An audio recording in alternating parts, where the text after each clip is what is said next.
next.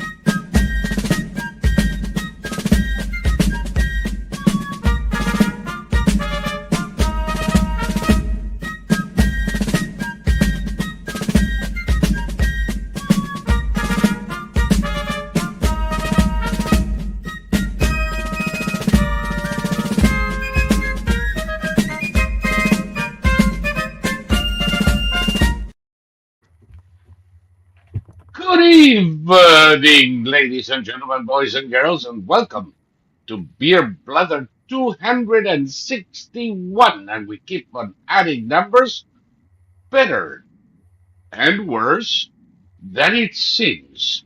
Now, by now, I kind of have you accustomed to a kind of monologue, so you know what I'm going to do. No freaking monologue!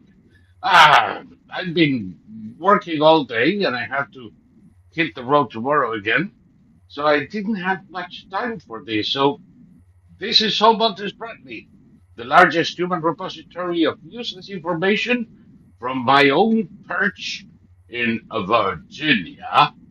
And right there, right next to me, all the way from San Frescornia and Califrisco, is Thomas Winter, the only living expert in World War I flamethrowers, and the sempiternal sufferer of the vagaries of the Socialist Republic of California. There you go. By the way, your beard is beginning to look like a freaking beard again. I'm so glad I don't have to look at the mask.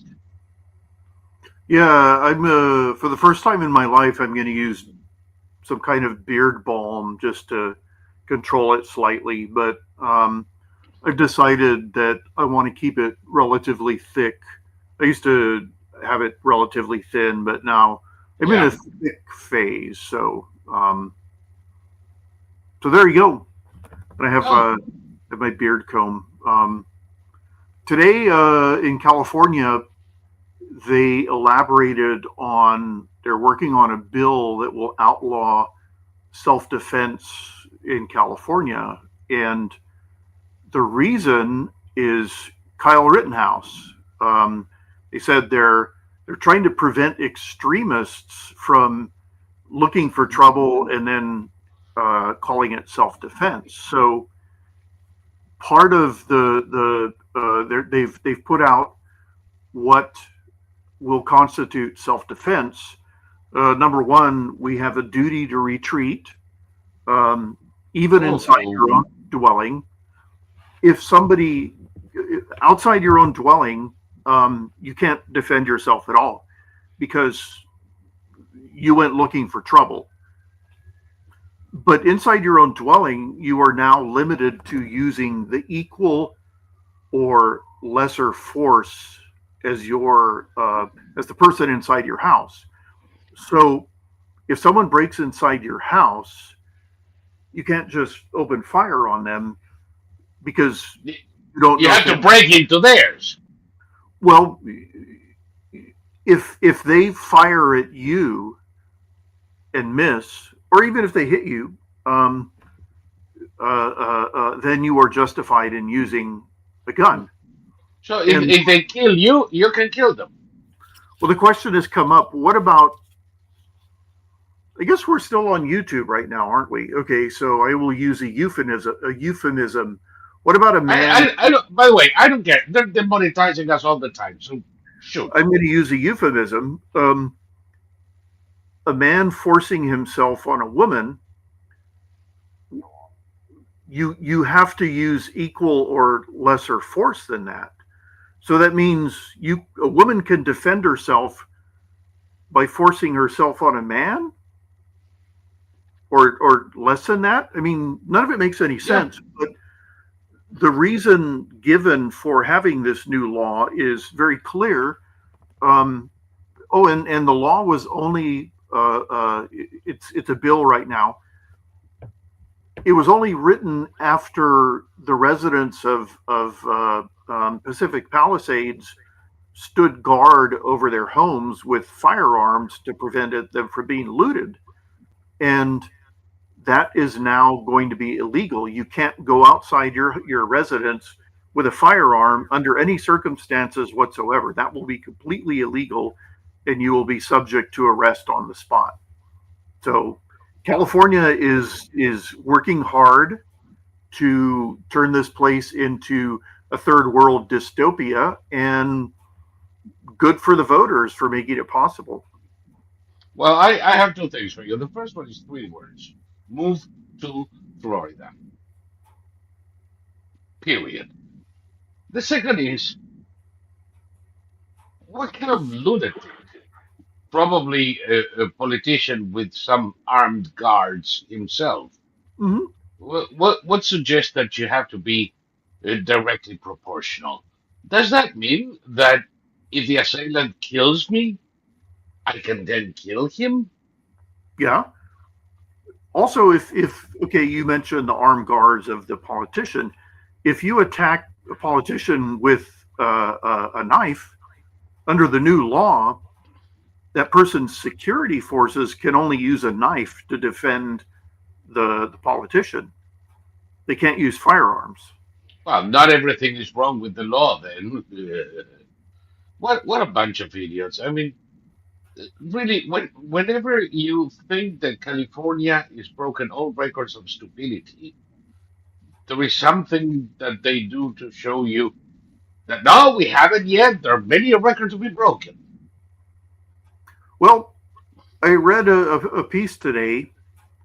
Currently, there's a power vacuum in the Democratic Party, and the power vacuum is quickly being filled by our favorite Ocasio Cortez and a woman I've never heard of, first name Jasmine, don't know her last name. I think it's Crockett, um, who makes Ocasio Cortez look like Albert Einstein. Einstein, yeah, And scary, isn't it?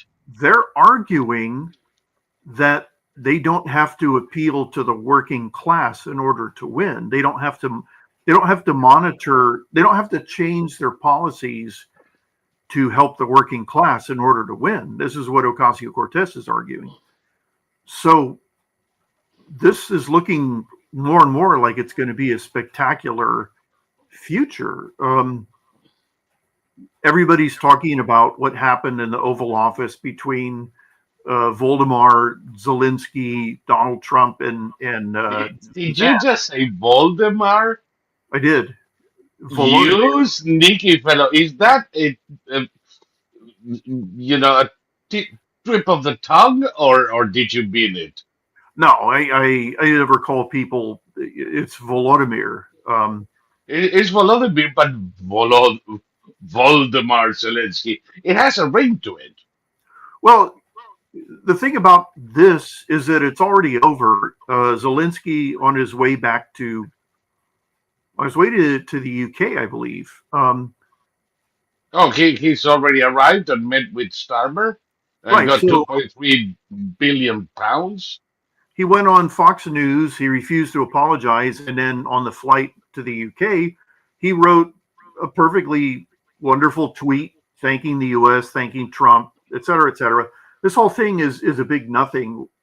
What happened was that Zelensky was advised by Democrats to do what he did, and it blew up in his face in a way that nobody's ever seen before. Of course, leftists are blaming Trump.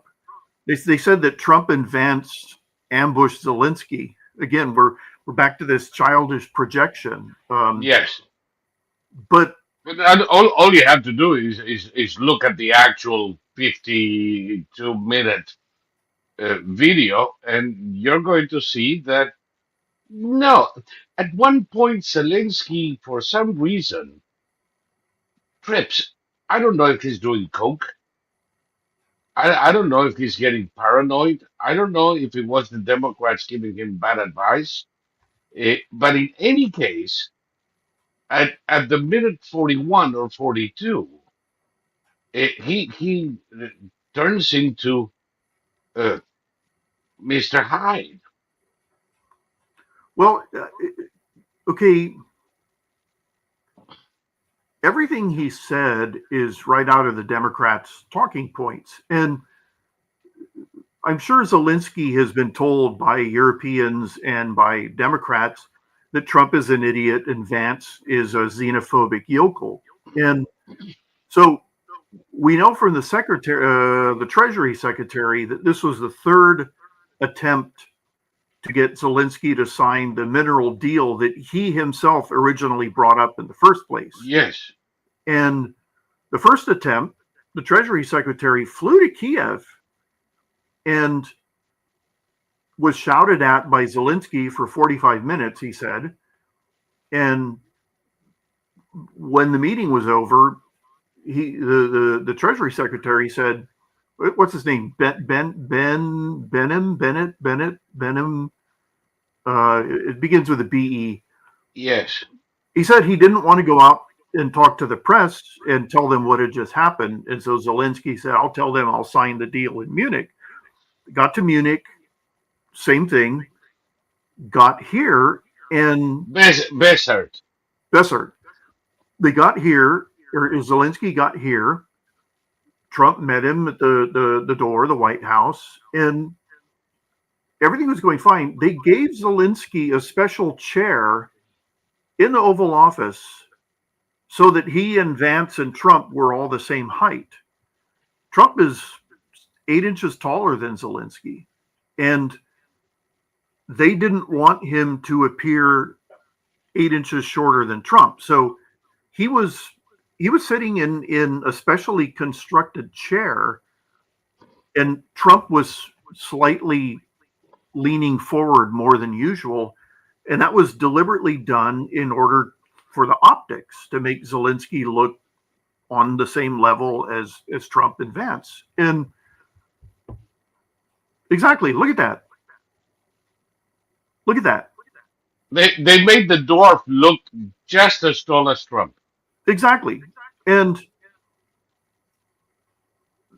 what happened here is not consequential because Trump really wants a deal. Zelensky made the mistake of demanding that Trump criticize Putin, which is a non-starter because Trump is negotiating with Putin. There's no question that Trump despises Putin as a primitive destroyer of worlds. He has no respect for Putin.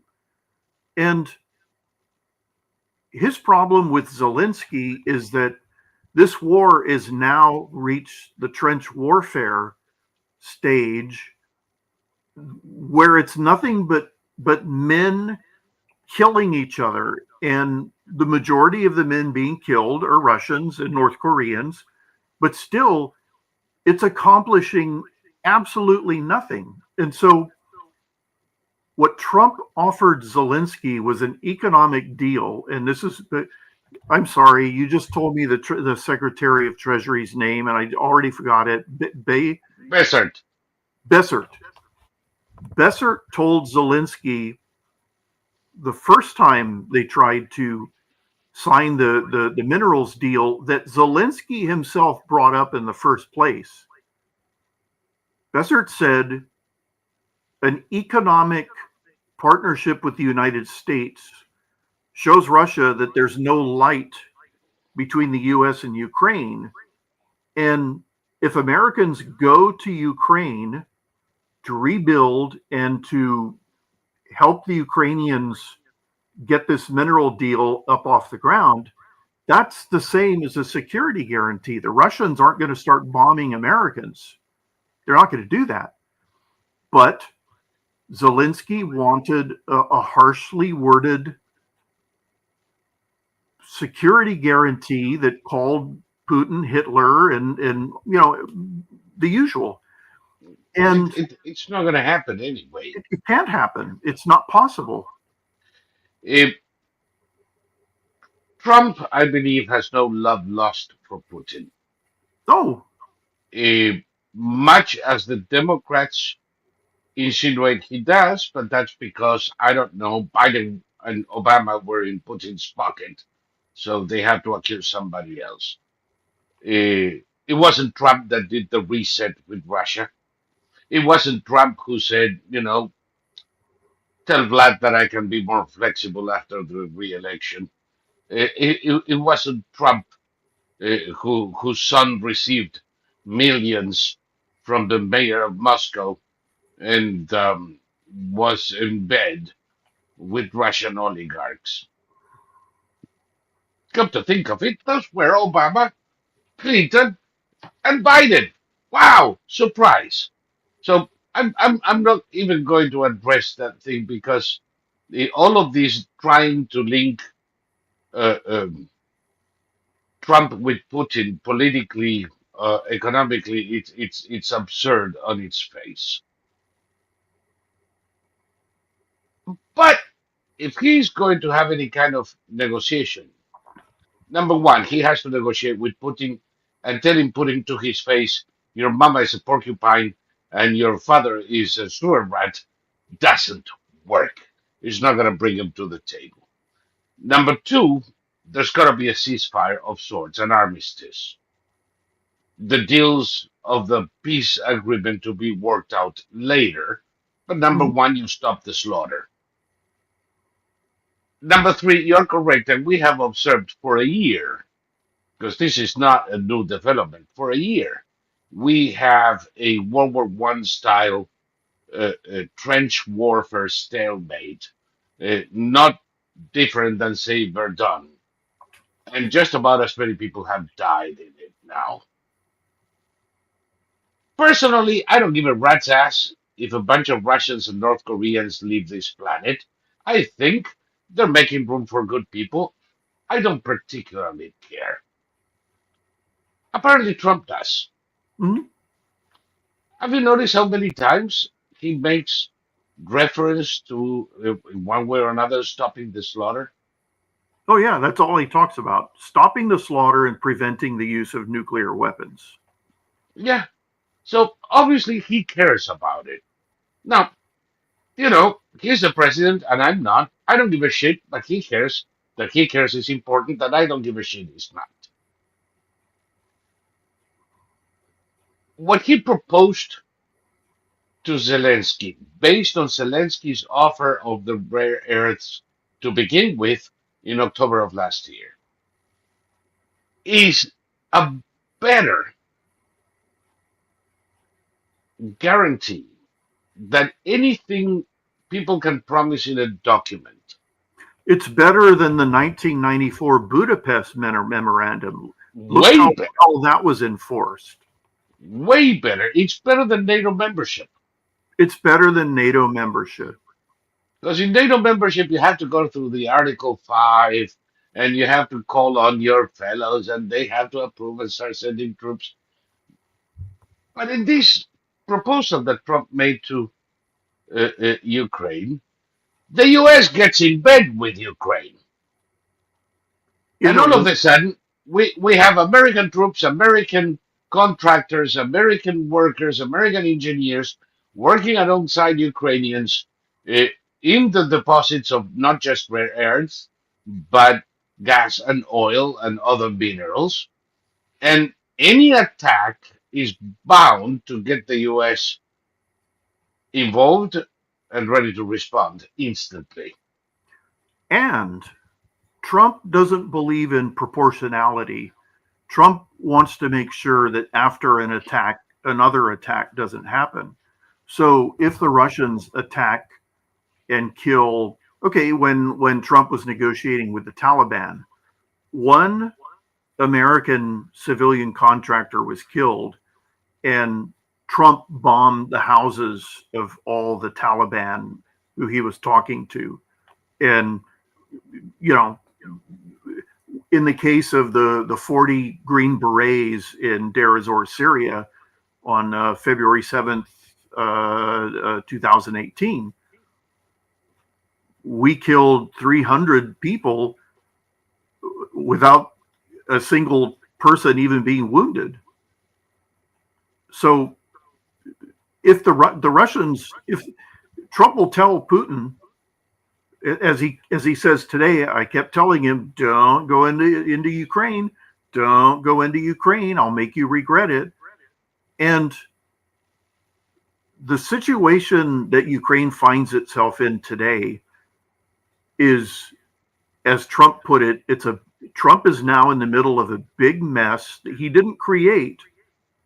And we can't have the status quo, unfortunately. If the Europeans had dove in head first the way they want us to do, then the war would have been over a long time ago. And I don't believe that the Russians would use nukes because I don't believe the Russians have functional nukes. No, I totally agree with you, but there's more than that because now, of course, we have after this fracas at the Oval Office. And by the way, let me show you how the meeting started, so that people realize how much animosity was there even from the get-go. And I'm being facetious. Very close. So we've actually known each other for a long time. We've been dealing with each other for a long time and very well. We had a little negotiation spat, but that worked out great. I think for both countries, I think for the world, actually, beyond both countries. And we have something that is a very fair deal.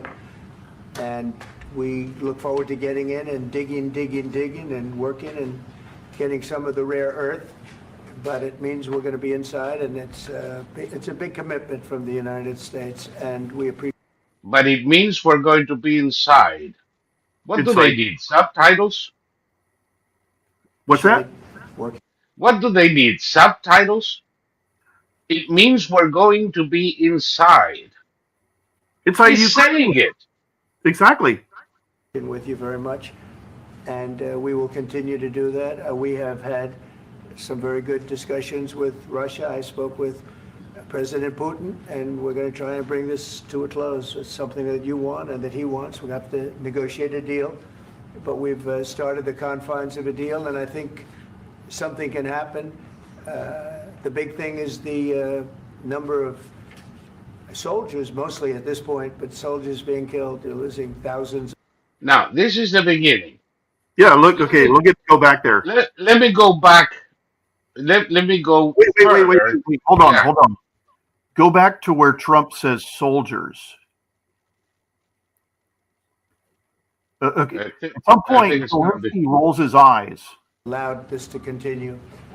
And I will say that, I'll say A in little front of you, you've further. heard me say it 1,000 times, if I were president, this war would have never been coming. We're going to sign the agreement at Well, okay, it the doesn't matter. conference in the East When Room Trump in a little while, spoke about right after. uh, uh, uh, the soldiers dying and the good talks he had with Russia, Zelensky leaned back and rolled his eyes. He looked up at the ceiling. So, Oh, he doesn't like any mention of Putin. yeah. But look at this. It continues with a rather affable thing. Now Zelensky is showing pictures of the returning prisoners, which I'm sure were all in wonderful shape. But off they go. Framework, we see a really good will for this. LNG terminals for us is very important. Now, at this point, I have to stop for a second. Apparently, nobody told Zelensky that this was a signing ceremony. Hmm. There are no negotiations in a signing ceremony. Those already took place. They took place with Kellogg and Marco Rubio and their Ukrainian counterparts, and they got a deal done. And Zelensky and his entourage come to Washington to have a signing ceremony for the press.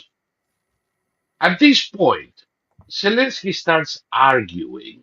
Hmm.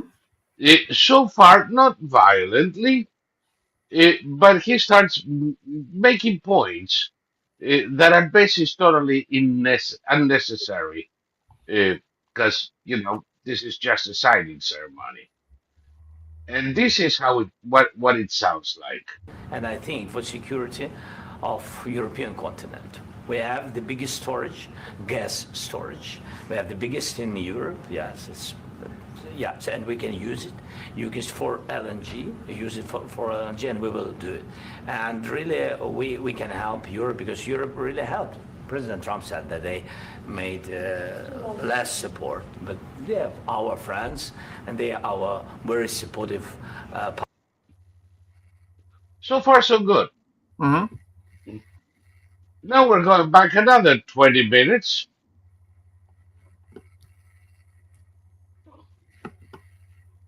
or so. This war. But at the future, any negotiations, it's understandable that two sides of the war, not Russia and the United States, because this is not the war between Russia and the United States. This is war of Russia against Ukraine and Ukrainian people. So these two sides will be at the anyway will be at the negotiation table. Then of course United States, like the strongest partner of the Ukraine, and of course Partner this, partner that. Of course, it's not the U.S. war. So far, so good. Let's go then another 10 minutes. Or maybe 10 minutes. Let me see. Something about Yeah, that? we have concerns, obviously, with the conduct of various, particularly as it impacts Americans. And there's real concern that American speech, which is online, could fall into the hands of British or any country's jurisdiction. And so this is a point the Vice President made at Munich, and I think it's a very compelling one, that what unites us with Europe, as much as anything else, is these shared values, and one of them being free speech. And so if Americans are threatened by it, we're going to need to take action in that regard. This is, by the way, one of the reasons why Europeans are sweating bullets right now. Hmm. And look at that. It continues in a fairly affable way until we get here. Well, hey, I will respond to this. So look, for 4 years in the United States of America, we had a president who stood up at press conferences and talked tough about Vladimir Putin, and then Putin invaded Ukraine and destroyed a significant chunk of the country. The path to peace and the path to prosperity is maybe engaging in diplomacy. We tried the pathway of Joe Biden of thumping our chest and pretending that the President of the United States' words mattered more than the President of the United States' actions. What makes America a good country is America engaging in diplomacy. That's what President Trump is doing. can I ask you? Sure. Yeah? Yeah. Okay. So he occupied Here's where he goes off the rails. our parts, big parts of Ukraine, part of East and Crimea. So he occupied it on 2014. So during a lot of years, so I'm not speaking about just Biden, but those time was Obama, then President Obama, then President Trump, then President Biden, now President Trump, and God bless, now President Trump will stop him. But during 2014, nobody stopped him. He just occupied and took. He killed people. You know what the contact line? 2015. 2014. 2014 and 2015. 2014. Yeah. So I was, he I killed. was not here. Yeah, but That's exactly but- right. Yes, but during 2014 till 2022, yeah, the situation the same. The people are been dying on the contact line. Nobody stopped him. You know that we had conversations with him, a lot of conversations, my bilateral conversation, and we signed with him. Me, like a new president, in 2019, I signed with him the deal. I signed with him, Macron and Merkel, we signed ceasefire. Ceasefire. All of them told me that he will never go. We signed with him with gas contract. Gas contract. Yes, but after that, he broken this ceasefire. He killed our people and he didn't exchange prisoners. We signed the exchange of prisoners, but he didn't do it. What kind of diplomacy, JD, you are speaking about? What do you mean? I'm talking about the kind of diplomacy that's going to end the destruction of your country. Yes, but if you are Mr. not President, strong- Mr. President, with respect, I think it's disrespectful for you to come into the Oval Office and try to litigate this in front of the American media. Right now, you guys are going conscripts to the front lines because you have manpower problems. You should be thanking the president for Have trying you to ever bring been- it in. Okay. This is the moment of the dispute. Right. And J.D. Vance is correct. With all due respect, it's not the right place, and you're being disrespectful by litigating this in front of the press. Right. And after this intervention, all hell broke loose. Right. What I believe happened there, and I want to be generous. Zelensky is obviously not up to par. He lacks the discipline, he lacks the training, and let me see if I can show you one more thing. And even his own ambassador couldn't believe what she was looking at. Yeah, I saw that. Let me, for those who didn't,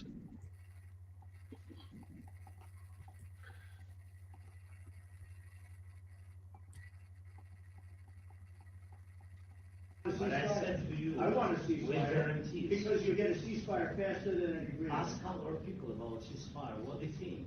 But I said to you, I want a ceasefire. right? Right. When your own ambassador face palms, because like, oh my God, please tell me he's not doing this. And instead of realizing that he was pissing off the pot, he got ever more bellicose and trying to belabor the point. Now, diplomacy, the real one, involves a lot of very candid discussions, but those are usually done behind closed doors. Exactly. And then you come out in front of the cameras and it's kissy kissy, mwah mwah mwah. Where do I sign? And it looks like they're just about to get married, even if they hate each other. That's the way it works. Zelensky wanted to bring the negotiations in front of the press, and he wanted Trump to publicly berate Putin, and neither thing was going to happen. Well, it can't In the happen. end, yeah, It can't happen because we're negotiating with the Russians. So the Russians, their their view of themselves is very precarious. They're terrified of. I mean, they're the political culture in Russia is paranoid. It's you know childish. And if Trump starts bad mouthing Putin, then they're going to take their ball and go home. And it's it's not a smart way of doing things. no, no, no, it's a very delicate thing. And even if Trump is going to fuck Putin in the ass, you gotta get him to the table first. Hmm. And to take a phrase from you, you said this very often, and it's right. The only way you walk out of that table with a deal is if Putin can save face. Hmm. Eh, Otherwise, he's not going to deal. If he admits defeat, signs a surrender, the next day he doesn't wake up. His staff find him dead in bed.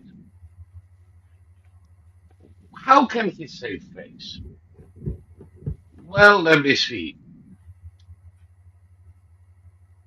Ukraine doesn't make it to NATO. There is a declaration that Ukraine will not now nor ever be a member of NATO. Of course, with the US inside Ukrainian territory working on the minerals, it doesn't make a difference. Actually, it's worse. But you can go ahead and say, well, they're not going. And Putin can say, see, we stopped Ukraine from joining NATO. Yeah, let's have a celebratory party, a victory parade in Moscow. And then you lift the sanctions, and money starts flowing to the oligarchs again. They get their yachts back and their villas in Cannes, and they can sell to the Russian people that they got a victory. Well, That's saving face. Look at Sweden and Finland. Go ahead. Yeah, Zelensky cannot live with that. Well, look at Finland and Sweden. Finland and Sweden only joined NATO in I mean, they only began the process. 23. They only began the process of joining NATO in 2022, Yeah. and in multiple ways, the Finnish and Swedish armed forces are superior to any other armed force in Europe. Their numbers are small, but the Swedes modified the German Leopard 2 tank to make it superior to the other versions. And the Finns have electronic warfare capabilities that nobody else had. So they survived fine on the border with Russia without being members of NATO.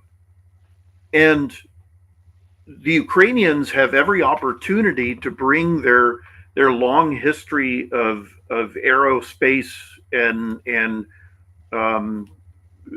basically, okay, they're going to have the Germans have promised to open factories in Ukraine to crank out the Ukrainian indigenous tank known as the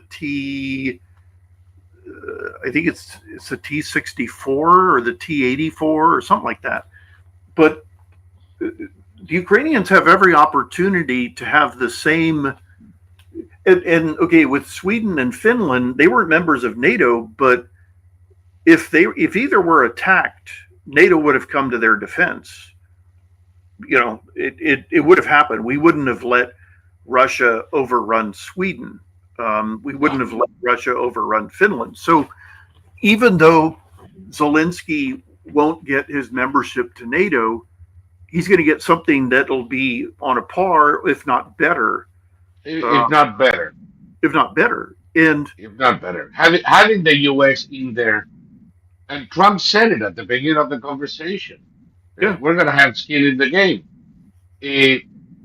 It's way better than NATO. But apparently that flies over some people's heads. And you know, you can even understand that emotions run high, yeah. that as you're piling up debt for 3 years and everybody's been lying to you. Because by the way, now all of the not all of the European leaders, all of the fucking socialists in Europe, from Pedro Sanchez, the friend of Nicolas Maduro and a sponsor of Hamas, uh, you know, but why am I accusing Sanchez of being a sponsor of Hamas when the Biden administration gave 2.5 billion to Hamas? You had 40 billion a month to the Taliban. You know, you have to think in different ways. But there's socialists and Democrats in Europe are screaming bloody murder. But all of those assholes have been buying gas from Russia Of course. And for the past 3 years. Germany bought gas worth $9 billion. Spain, $2.5 billion. Everybody is been financing the Russian war machine. as I recall, Europe promised Ukraine 80 something F-16s and 500 main battle tanks. They gave them 12 F-16s, let's see, 12 Challenger tanks, 25 Leopard 2 tanks. You know, it's the Europeans. Okay, Trump doesn't blame Zelensky for the situation. He is upset that Zelensky didn't make a deal to stop the war sooner. And Yeah, I don't think he could have. well, Trump isn't saying that this current deal that he's promoting, that he's asking for, he's not saying this is the end of the story. He's saying, he said multiple times, and okay, he has met with Zelensky multiple times in private. So as he said at the beginning of that aborted meeting, they know each other rather well. And I think that's one of the reasons Zelensky was more disrespectful to them than he would have been to a European, because, familiarity often breeds contempt, especially Yes. when it comes to how Europeans treat Americans. But what it comes down to is that I think Zelensky was told by the Europeans and the Democrats that Trump is an idiot and JD Vance is a yokel. And Yeah. Zelensky found out, to his terrible, terrible, um, you know, discontent, that that's not the truth. But Or that the egomaniacal dictator and the yokel uh, don't like being pushed. Look at Trump going to what you just said about Trump's opinion of Zelensky. Look at his expressions. Do you still think that Mr. Zelensky is a dictator? Did I say that? I can't believe I said that. Next question. Mr. President, do you still yeah, Next question. I can't believe I said that. And he's smiling. He knows exactly what he's doing. well, he's lighting a fire under everybody's asses, and Yes, this is how it's done. Even Lindsey Graham said that this was a master class in how to yes, change entire nations' approach to how they treat us. yes. So And did you notice that at the beginning of the meeting with Zelensky, he says, we had a little spat, but that's part of the negotiation. well, He's referring to that. remember how everybody said that Trump was butt buddies with Kim Jong Un? They conveniently forget that relation started out with the two of them threatening utter destruction of each other's Yeah, country. with the So rocket man, remember? yeah, and Rocket boy. and I've nothing for me. Nothing's changed. I don't view No. Zelensky any less than I did before. As you and I have said, we support Ukraine without being the biggest fans of Ukrainians. And And, you know, and and support for Zelensky or not doesn't make any difference for yeah, me. I think he's a very brave man for real. He Yes, did stay in that city, and he did come up with that immortal line that he didn't need a ride, he needed ammunition. And but we don't know how the war has been run. We know that the former chief of staff was fired because it turned out he was incompetent despite his personality cult. And the Ukrainians prior to the war were credited, well, okay, they were credited with being the most corrupt country in Europe. Well, it's going to turn out that the U.S. is the most corrupt country in world in the history. world, but Germany is the most corrupt country in Europe. Well, see, this is another thing. Okay, we have elections in Europe. The conservatives win, and then they immediately make deals with leftists in order to prevent Trump-style Oh yeah, political parties, which have gained dramatically in Europe, to keep them out of power. And the deals that they're making with leftists means that nothing's going to change in Europe after these elections. The Germans no, elected a conservative, and he immediately said, "I'm making common cause with the socialists and the Green Party." So yeah. And the same thing is happening in Austria now. in Austria, it happened in the UK, It happened in Spain. in It Spain, happened in the UK. Um, the only place where it didn't happen so far is France, which is where true. Macron, actually uh, uh, uh, formed the government or allowed the National Front to form a government, which is the only case. Everywhere else, the so-called conservatives joined the socialists and the Greens to block the Trumpian style. And today there was a big shindig a half a million people on the streets in Romania, in Mhm. Bucharest, uh, because the same thing, the Trump style guy wins the first round of elections, and the European Union intervenes, and those elections are annulled, and the guy is jailed, and all of a sudden you have a half a million people in downtown, um, and you're hearing from the likes of Ursula von der Leyen, well, we can always do the same thing we did in Romania. Holy fuck! Yeah. And these are the people who want to give us lessons in democracy. Well, this is the thing. Europe is a mess. Europe is, for the most part, impotent. Europe is all talk. As JD Vance is pointing out, Biden said a lot of great things, but we look for action. And the Ukrainians got the short end of the stick, but Ukraine Ukraine made a good faith decision with the United States and Russia to give up its nukes in exchange for um, uh, uh, uh, what is it? Something guarantees, security guarantees. And as it turned out, neither country honored those security guarantees. And we have to go back.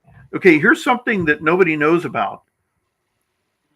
When the war first started in 2022, the entire world, including the US, gave up on the Ukrainians. The one reason that the Ukrainians fought long enough that Europe and the United States started helping them militarily was because of all the Javelin anti-tank missiles that Trump had Yes, given the Ukrainians during his first term. and Trump mentioned today, Obama gave you blankets, I gave you javelins. Exactly. And this is real. This is what kept the Russians from overrunning the Ukrainians. And the military aid to Ukraine was started very slowly and begrudgingly. So the Europeans are in no position to morally preen about, fighting the Russians. Are you being blinded? No, I had something blocking my view from the computer because I wanted to show you uh, Bucharest today. It's insane.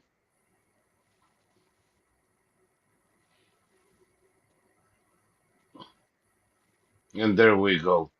Uh, how many times have we discussed the fate of Ceausescu,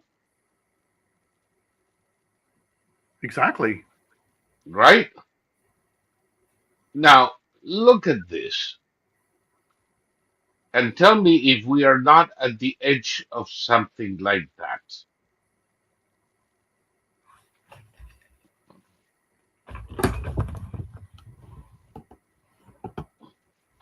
That is Bucharest right now.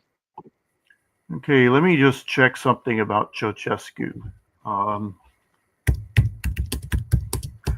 if you need to say anything, go ahead.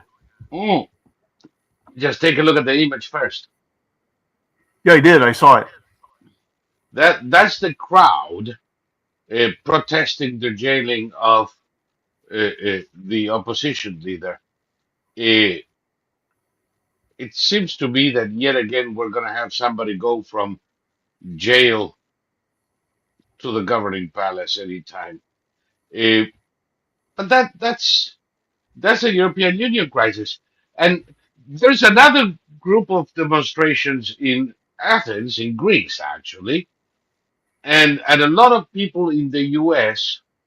Who claim to be conservatives Mm-hmm. or patriots are celebrating. There's going to be a civil war there, and the people are tired of the oppression. Uh, the general strike in Greece was called by the communist unions.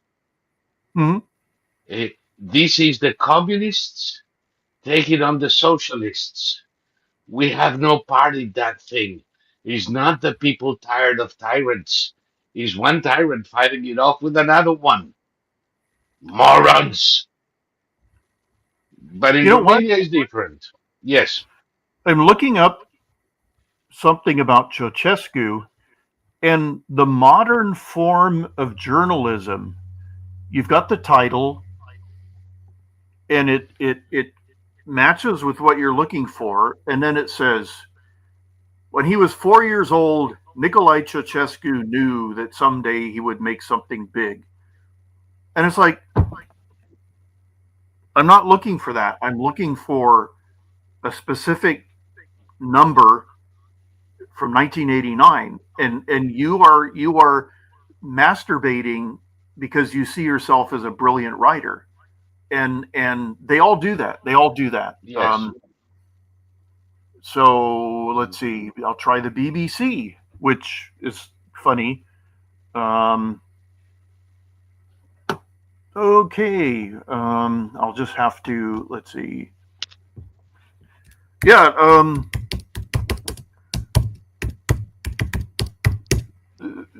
The problem with Europeans is that they've gotten nothing but horse shit shoveled into their heads since World War II. Um, and it's caused problems. Okay.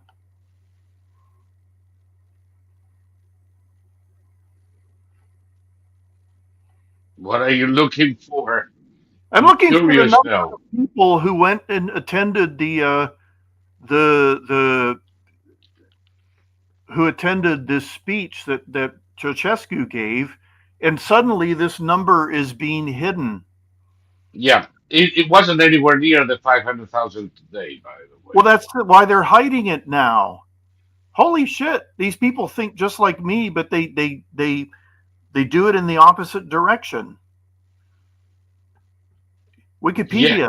Like, nobody is telling me how many people showed up. Wikipedia. Do you have an idea how much money from USAID went to assholes to edit Wikipedia? All right, hold on. 20,000. No, that can't be right. That's okay. That's a different number. Yeah, they are no longer giving us numbers. They're just saying a lot of people showed up, and that was that. Okay, from what I remember, about 100,000 people were there, and that sparked the Romanian Revolution. So Mm. if this is 500,000, then the Romanians are in trouble. And They're very much in trouble. And let me show you something else. To stress the point that in Greece is the communists fighting the socialists, but in Romania it's a little bit different than that. Let me show you a picture that a friend of mine sent me from Bucharest today. You know Herman Tersch, the yes, Spanish. He sent me this picture. He's there right now with Georgescu, supporting Georgescu today. And he sent me this picture because he thought, and he was right, that I would crack up looking at it. Now, this is Bucharest today as the 500,000 began to gather.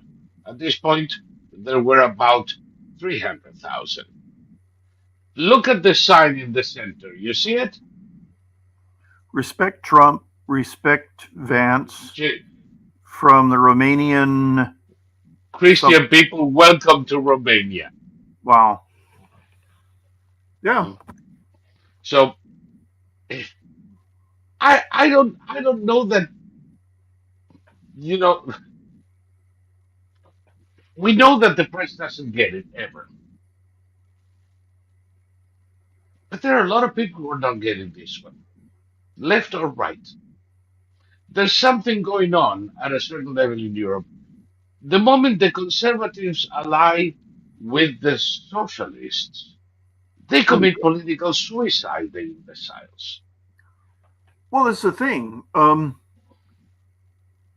the name Trump is not anathema to anyone except the press and leftists, but I repeat myself. And the Romanians aren't saying we want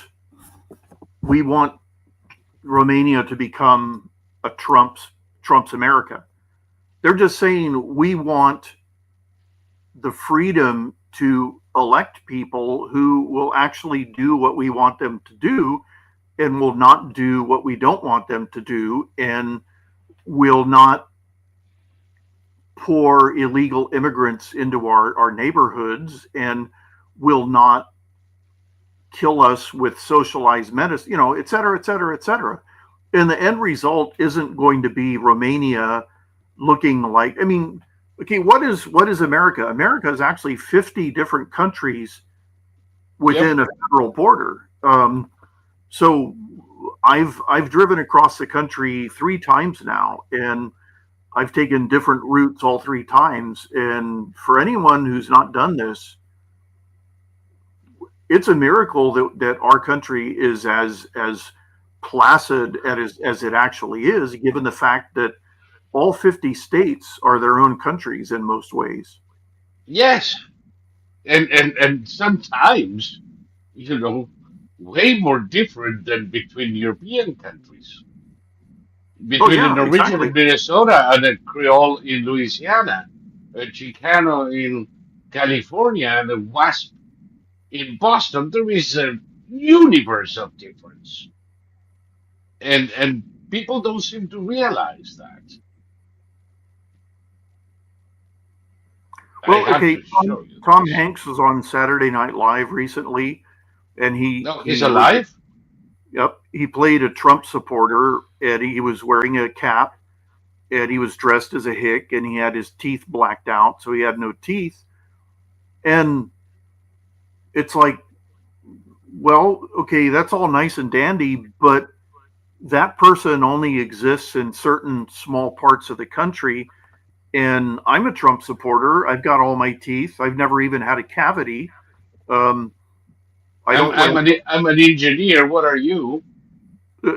I've Because never. we're supposed to be uneducated. Yeah. I mean, I don't even have a MAGA hat. I like MAGA hats. They're great, but you know, I do as of this week yeah, exactly. because they It, gave it to me. it, and these people actually believe it. Okay, is this Romania? This is Romania, and there is a reason I'm putting it there too.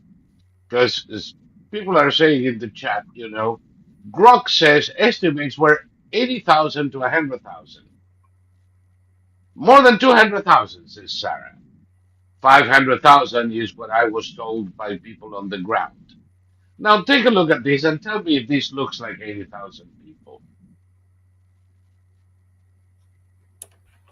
Well, let's see.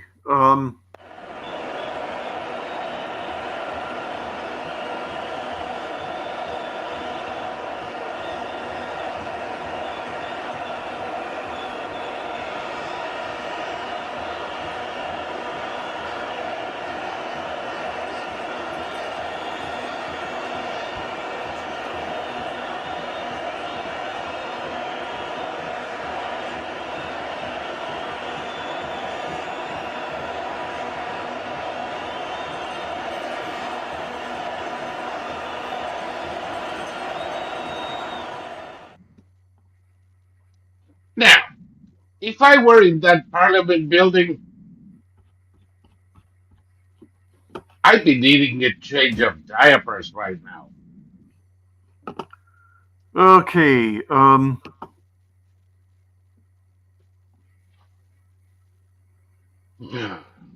Jesus God. And by the way, Everybody is the same. It's all right. The largest football stadium in the United States is Michigan Stadium, and it holds 100,000. And it looks to me like there's about 4 times the size of there you go. that 100,000 on the streets of Romania. It's It's definitely it's nowhere crazy. near. It's at least 300,000, but it looks like it's between 4 and 500,000. And that's what I was told. So Yeah. No, everybody needs on go to this is a Google. demonstration against the socialists and against the European Commission. Go to Google and look up Michigan Stadium, and you'll be able to see that 100,000 doesn't look like 500,000. No, not at all. Not at But all. okay, let's say it's 80,000. Is that going to make a difference to the Romanian politicians in the EU? No. That number of that thickness of persons out on the street, that's what makes a difference. Especially in a country like Romania, which has a history of going from that to the leaders being lined up against a wall and having Yep. their faces shot off. So Yep. So you have that. You have Io is referring to the continuous cratering of conservatives. I mean, look at what happened to the Conservative Party in the UK. I mean, not so long ago, we were celebrating that they won a historic election with Johnson, and literally condemned the socialists to oblivion. And then they committed suicide, and all of a sudden now reform seems to be leading the polls. Because the moment the conservatives allowed the socialists, Labor, to come back, uh, diehard conservatives are living for better options.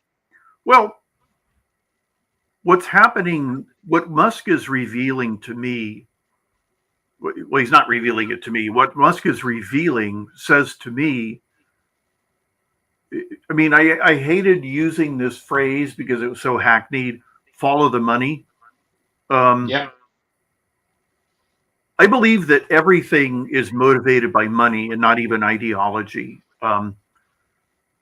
There are some things that are motivated by ideology, such as the California voter is motivated 100% by ideology, but the ideology isn't leftism. The ideology is hatred of conservatives, yes. and they vote 100% depending on what they think will piss off conservatives the most. What happened in the UK was when the conservatives got in and then basically let everything happen that the leftists were letting happen.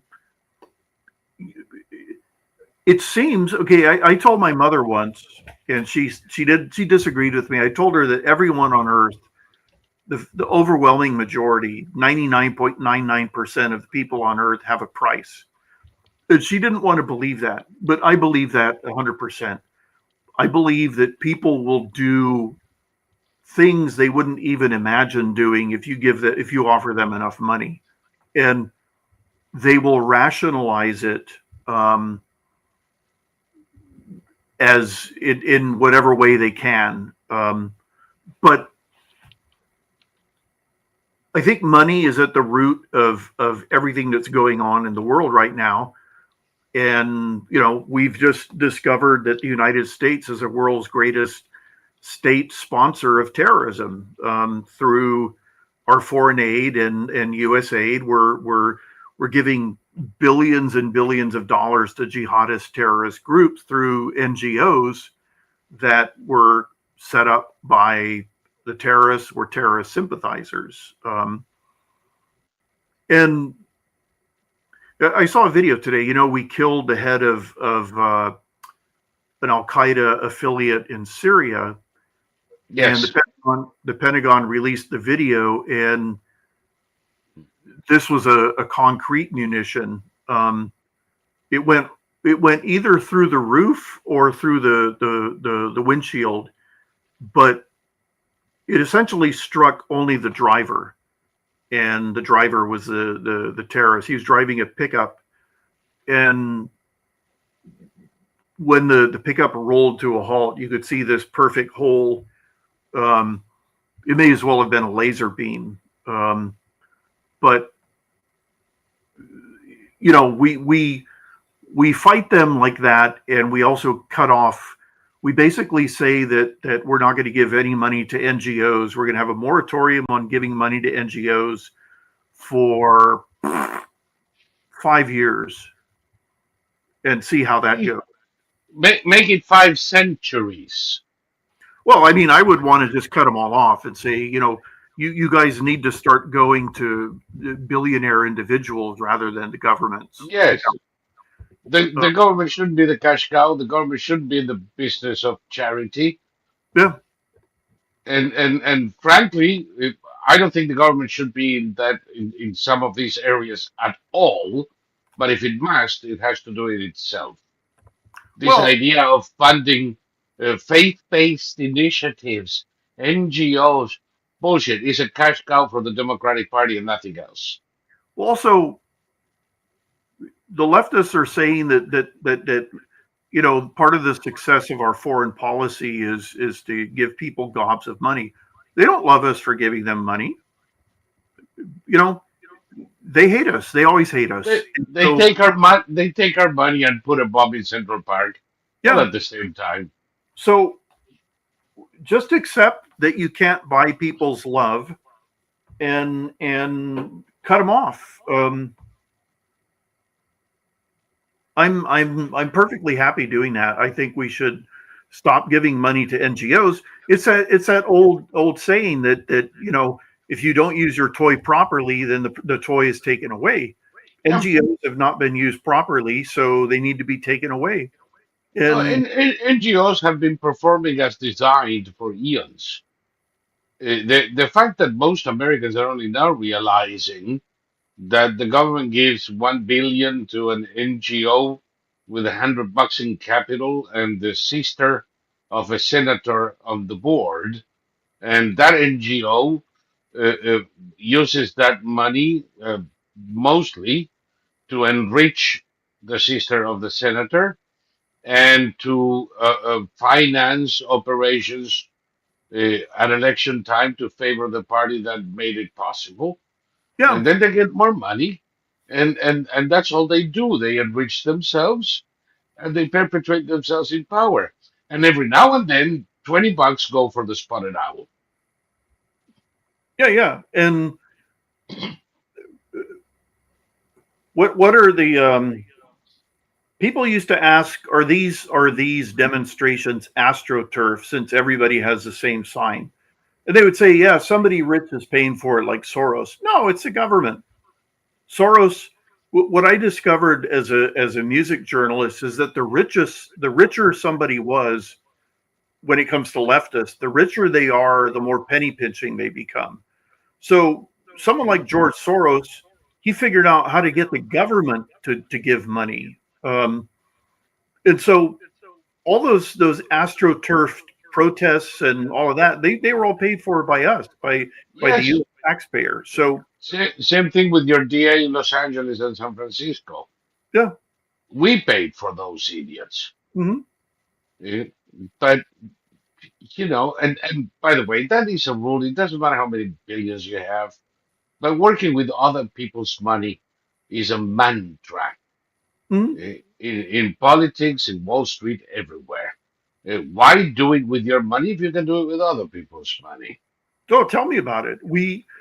My uncle died in 2022, and there was an inheritance, and the bank told us that it would take a matter of months.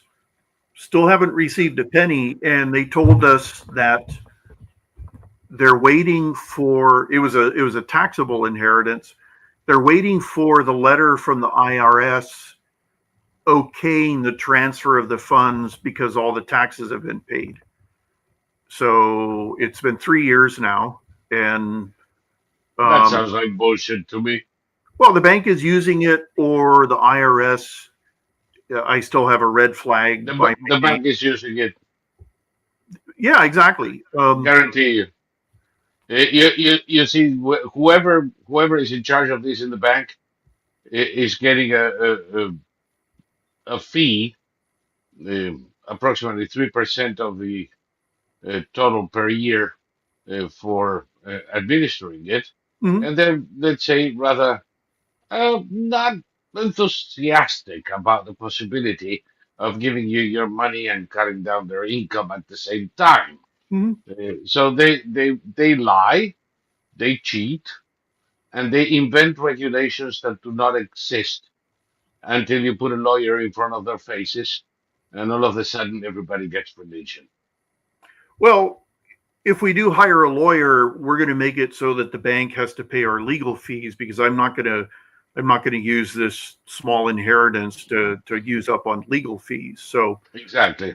and but it's very typical. The my uncle my uncle blew through a staggering amount of money in his life.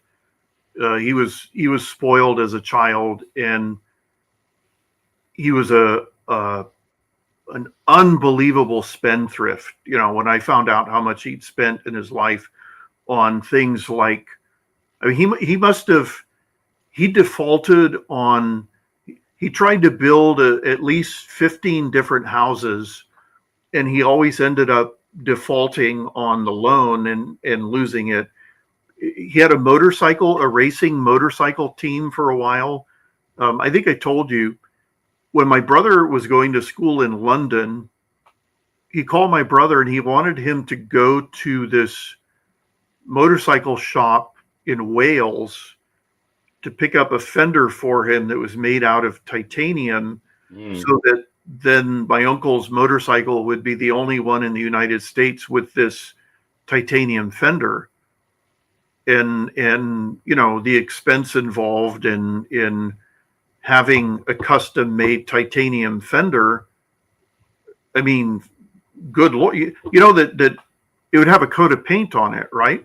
So what's stopping you if you want to have bragging rights? What's stopping you from putting an aluminum fender on it, giving it a coat of paint, and then saying this is titanium? But he wanted to have a titanium fender, and so he persuaded who was the oh, it was my mother. My mother was the executor of the will, and he persuaded her to move it to a bank that had previously allowed him access to the principal so he could spend the principal.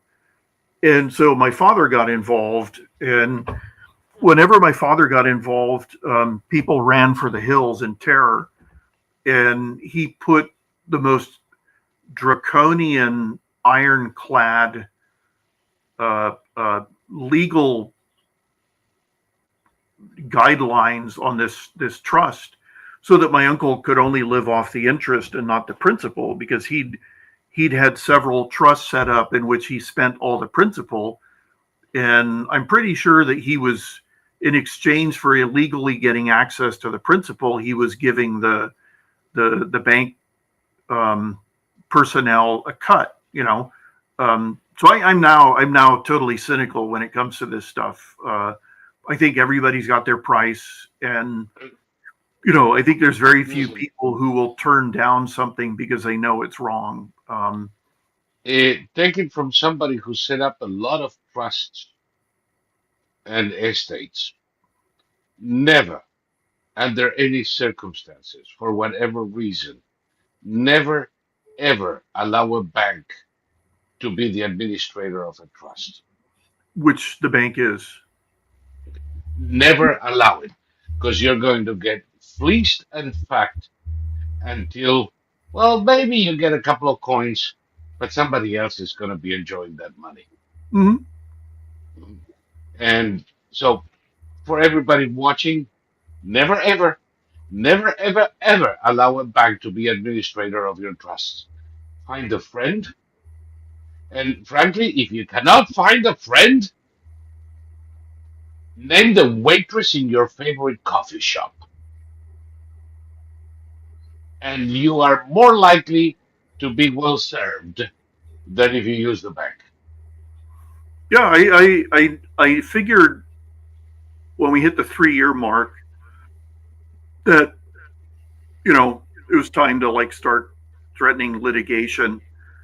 But it's like right now I'm at a period in my life where it's just like, oh, you have to fight tooth and nail to get people to do the right thing, and at some point you just kind of you burn out and you just want to you get up and it's like, okay, today I'm going to call the bank, and then you go, you know what, the bed looks really nice, the woods look lovely, dark and deep, but I have miles to go before I sleep.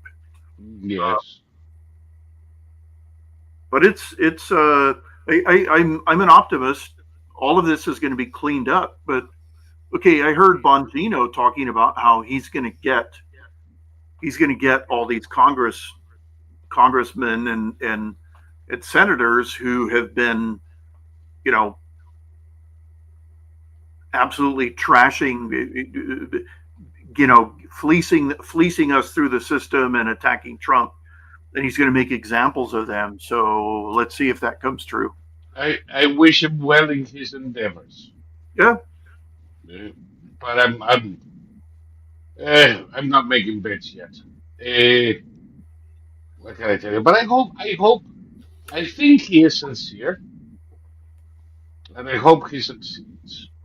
yeah, Period. That's all I can say now, being honest about it. Um, you know what I think about the FBI and the tools that he would have to use. So, uh, okay, you know, if he succeeds, we're already in a better country. definitely. I Ah, think, I think we're beginning. I think, okay, Trump is showing that this stuff can happen much faster than anybody ever predicted. Like the border, for instance, Trump just ordered 3,000 troops and several Stryker armored vehicles to go down to the yeah. border. And I saw a video. There's a there's a channel called Task and Purpose, which is run by veterans. And take this as you will, but the targeting of cartel leaders has already begun. Um, so we'll see. Um, you know, Well, we already got a bunch from Mexico. The president of Mexico, that soldadera of M19, soldadera were the women who followed the revolutionary soldiers to provide sexual services to keep the troop morale high. So the president of Mexico is a soldadera of a religious, of a revolutionary guerrilla group in Colombia. Uh, Literally, I'm not making this up. And she's allowed for the expatriation to the U.S. of a bunch of narcos to be tried. That solves a problem for her. Uh, how far uh, how far does the useless diatribe go? I don't know. On the one hand, she is in partnership with the cartels. On the other hand, she is in fear of the U.S. Um, Maybe she'll talk to appease the narcos and keep sending them to the U.S. I don't know. I really don't know. What I do know is that today she demanded apologies from Spain for the conquest of America. because Yeah. today's Spaniards were personally involved in that, weren't they? Well, she is an Ashkenazi Jew, second generation, with ancestors in Bulgaria and Latvia. I don't know what the crap she needs apologies for. Idiot. Well, I Um, also, I mean, you're going to get an apology. We're very, very, very, very sorry. Okay, now it happens. Does Spain never have to mention this again? Can Mexico not bring this up ever again? I mean, what's the point? It's how about Mexico pays Spain for all the infrastructure built by Spain in Mexico, starting with their capital city. sure. It's like, give me a freaking break. People are beyond stupid now. IO is telling you that Chris Capi, Task and Purpose, is a pretty reliable source I found. So you're Okay. not the only one watching the guy. Yep. The Spanish brought horses to America. Horses, cows, engineering, kind of making civilization, man. Hmm. Uh, President Claudia sounds like an airhead. No, lady, I'm afraid that President Claudia is a shithead. What's in between her ears is not air. Um, okay, enough for that distraction. Let me, since we are at about the half point now, people, hello, support makes things happen. See what it says there? That's really the key to this. And some have already been tipping on the chat. Thank you so much. Some have been chatting elsewhere, particularly in YouTube and X. And folks, there is a link everywhere to come to the chat in Odyssey. We do not engage with the commentary on X or YouTube. You have to come to the chat at Odyssey, which is the only one we monitor, and you can find the link to that chat usually just about everywhere. I don't think I put it this time in YouTube, but hey, it's not that difficult to find. Um, I am going to make reference to one, Thomas, because I know these other people you love and want to engage with again. There is a moron out there whose name can remain anonymous, who's saying that if we are going to apologize for saying that the U.S. wasn't sending money but was sending used equipment to Ukraine. I, for one, I'm going to let Thomas do his thing. And by the way, he refers to Saul and Tom. No, we're not Tom and Jerry. This man is Thomas Victor. I'm Saul Montes Bradley, and I'm not your friend. For familiarity, always pass my chops. And the answer is no, I don't have anything to apologize because all we've sent to Ukraine so far is military equipment decommissioned in the freaking 90s, you moron. Just dig a little. And just because a bunch of idiots on X are suggesting that the salaries of government employees, the soldiers and pensions, and perhaps even the whorehouses used by the political class in Kiev are paid by taxpayer dollars doesn't mean shit. The cash, the only cash that has been used so far, has been used by the U.S. through its uh, uh, consulates and embassy at one point to cover additional expenses in processing a shit ton of visas and paperwork, especially when Ukrainians were living by the million. Nearly 10 million Ukrainians have left. A lot of money has been used to settle 6 million refugees. Nobody talks about everybody talks about a couple of assholes in Gaza. Nobody talks about the 6 million refugees from Ukraine, in Romania, in Poland, in Miami, 200,000 in Spain. We don't talk about them. Yes, the US has spent some money for the betterment of the lives of these refugees, relocation camps, food, etc. But we have not written checks to Ukraine. Study it, look it up, and stop busting my chops. Tom, do you have anything to say about that? Well, I mean, people need to know that I never apologize for anything. I apologize for things in my personal life, but I don't apologize on social media or whatever because, like, this isn't North Korea. Um, I and for another thing, when Trump mentions the Trump is talking about the totality of everything that the U.S. has spent in regard to the Russo-Ukraine war, and people still don't understand Trump.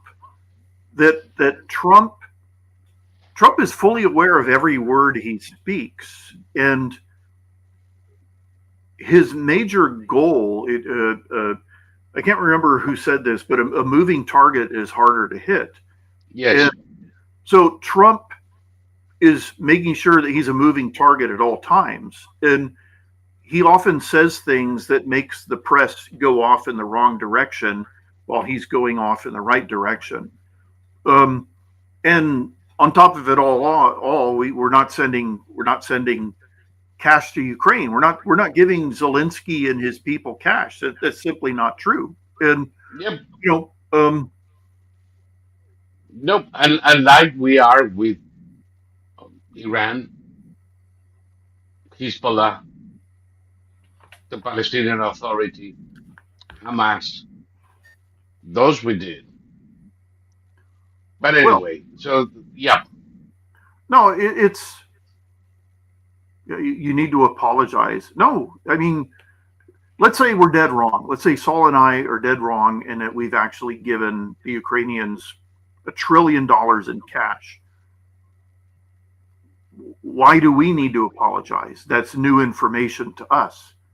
So when we say when I'm not going to put a disclaimer in front of everything I'm going to say.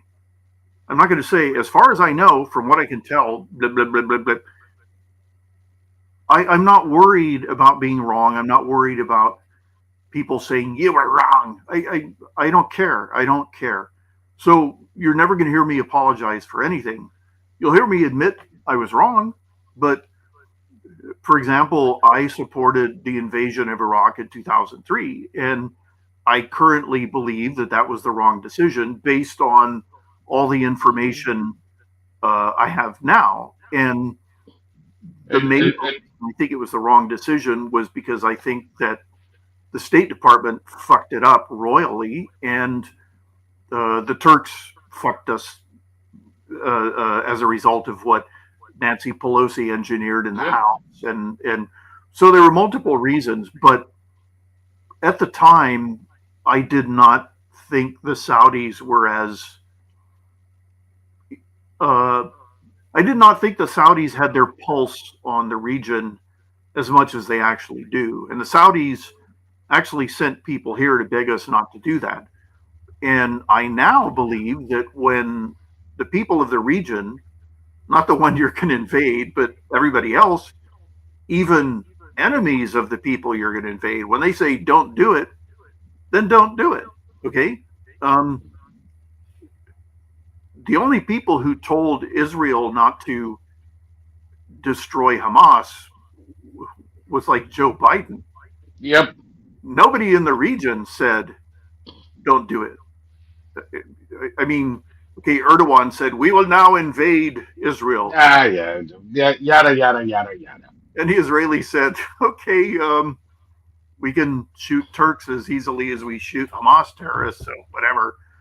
But nobody in the region, you know, said Israel shouldn't do this.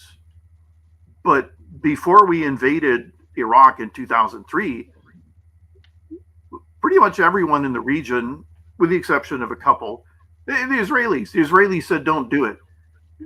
You think the Israelis are friends of Saddam Hussein? No, of course not. And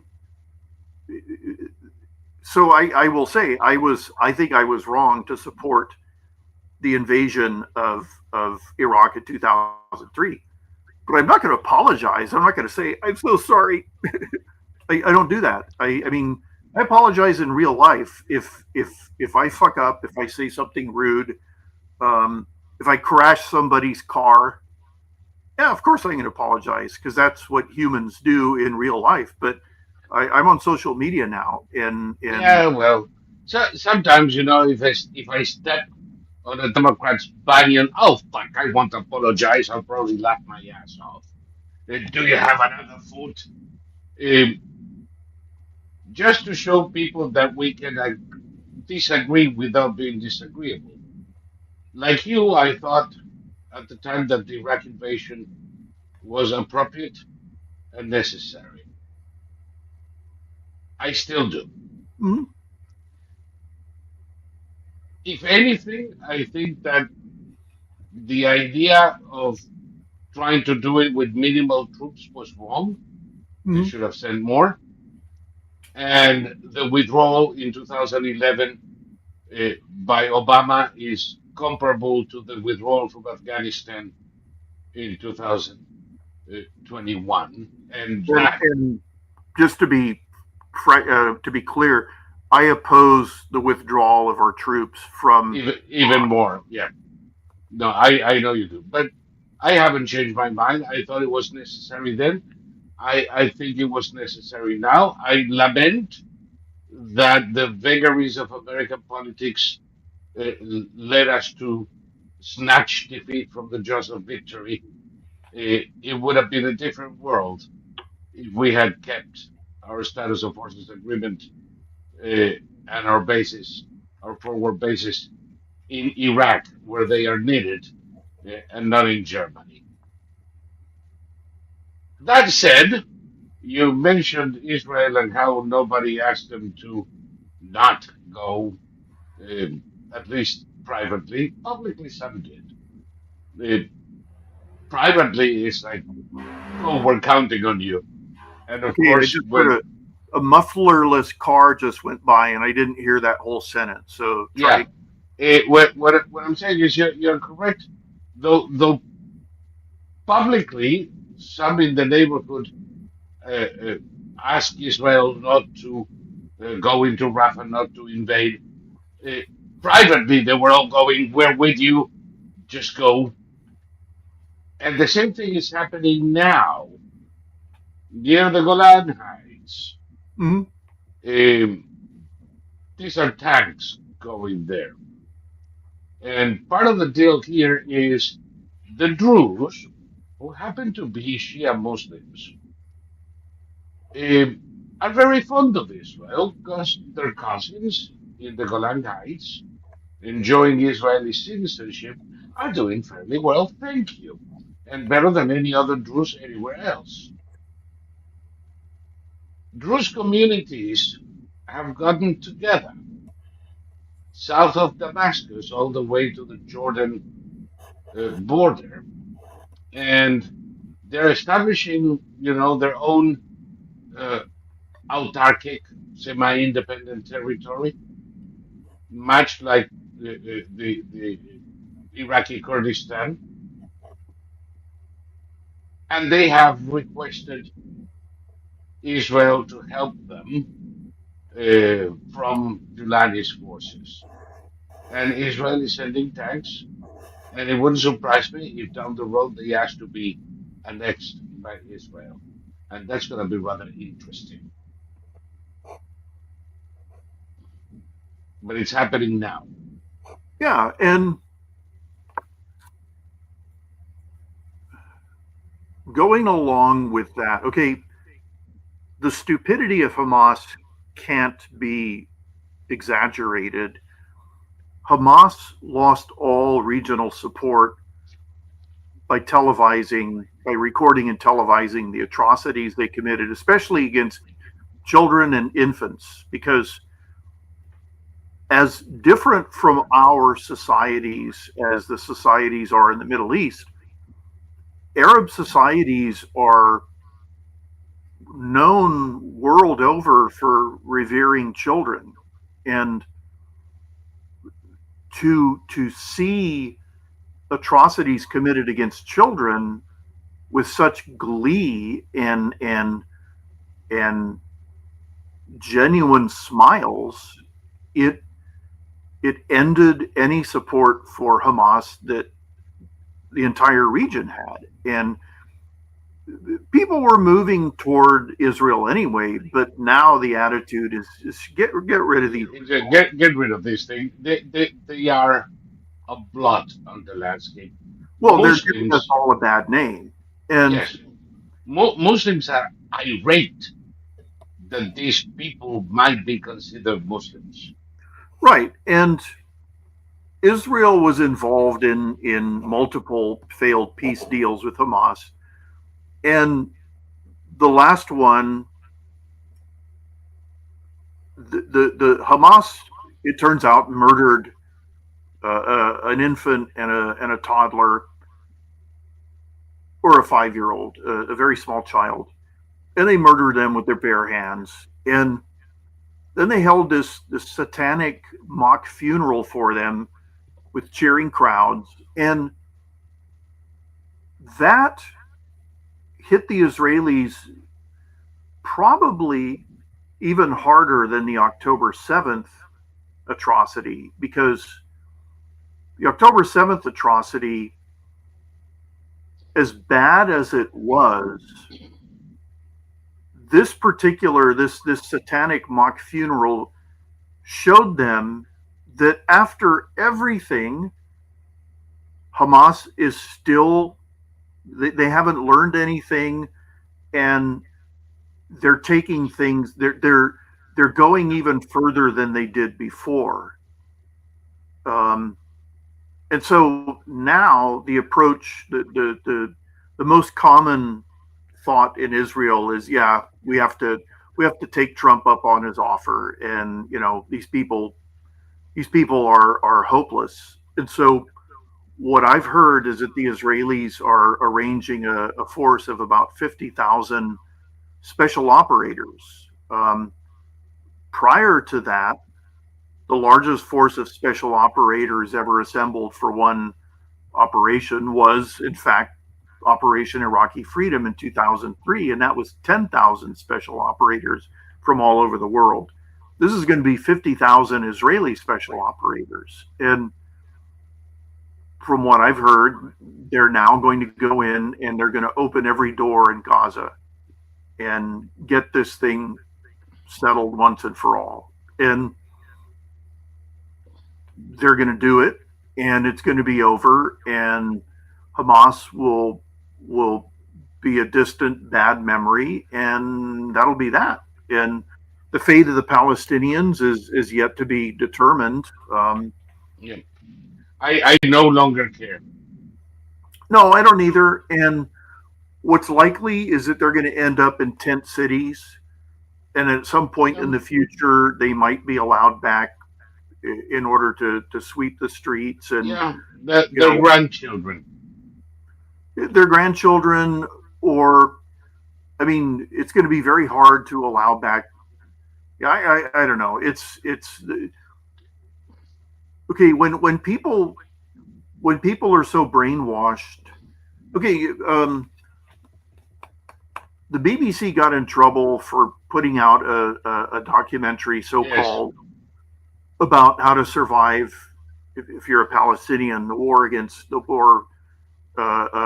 Israel. And of course, they didn't tell us that everybody involved in it on the Palestinian side was Hamas, which surprise. Yeah. But The main character was the son of a Hamas minister. right, I don't speak Arabic, but I do recognize Arabic words. And there was an interview with a young woman, and the subtitles said that the Palestinians are trying to survive their war against the Israelis. And at the end of her sentence, she said, Yahudi. That means Jews. And so Yes. soon, Arabic For, speakers, for the audience, Yahud, Jew. Yahudi, Jews. There can be no question about that one. so I knew she was talking about Jews, not Israelis. Well, Arabic speakers came out and said what she actually said was that um, our young men are fighting a jihad against the Yahudi, against the Jews. And it was deliberately mistranslated by the BBC. So, I mean, these people, they can't be helped. They're hopeless. Their brains are ruined. Well, you're referring to you're talking about the BBC too, right? They can't be Well, helped. everybody involved. And the BBC, I mean, the Brits have been complaining about the BBC forever. Who cares? You're either do something about them or don't. If the Jimmy Savile Didn't scandal, do it. Yes. the BBC hid the fact that this guy had molested thousands of mentally and physically impaired children, and everybody in the BBC knew about it, and all his crimes were covered up, and he was given special molestation rooms in hospitals where he went to find his victims.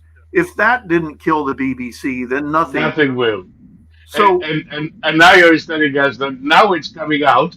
The BBC paid Hamas for that documentary of of sorts. course, so these people are all self brainwashing. We're told that as they grow up, they're they're brainwashed. But brainwashing, okay, I've mentioned this before. In 1968, the North Koreans launched an attack on um, the South Korean White House, which is called the Blue House. And the attackers they were intercepted, and they fought a running battle over 2 or 3 days back to the North Korean border. And of the 17 men, all were killed except for two. One got back over the border into North Korea, and one surrendered. And when they examined his equipment, they found he'd never fired a shot, and he still had all his hand grenades. So they asked him, "Why didn't you fire a shot?" And he said, "The second I started seeing South Korean cities, I knew that I'd been lied to about everything my whole life, and I couldn't kill a South Korean." So they interrogated this guy for a year, and then they determined he hadn't broken any crimes. He's not dangerous. So they released him. He's still alive. He's a Christian pastor. But he unbrainwashed himself on the spot. So, Yeah, and that was 1968. That was under Kim Il Sung, the original psycho dictator in North Korea. So this notion, I mean, there are Palestinian outliers. I met one in a swimming pool. We didn't talk about politics. We talked about cuisine, and he explained to me what Palestinian cuisine was. Very nice man. I had no problem talking with him.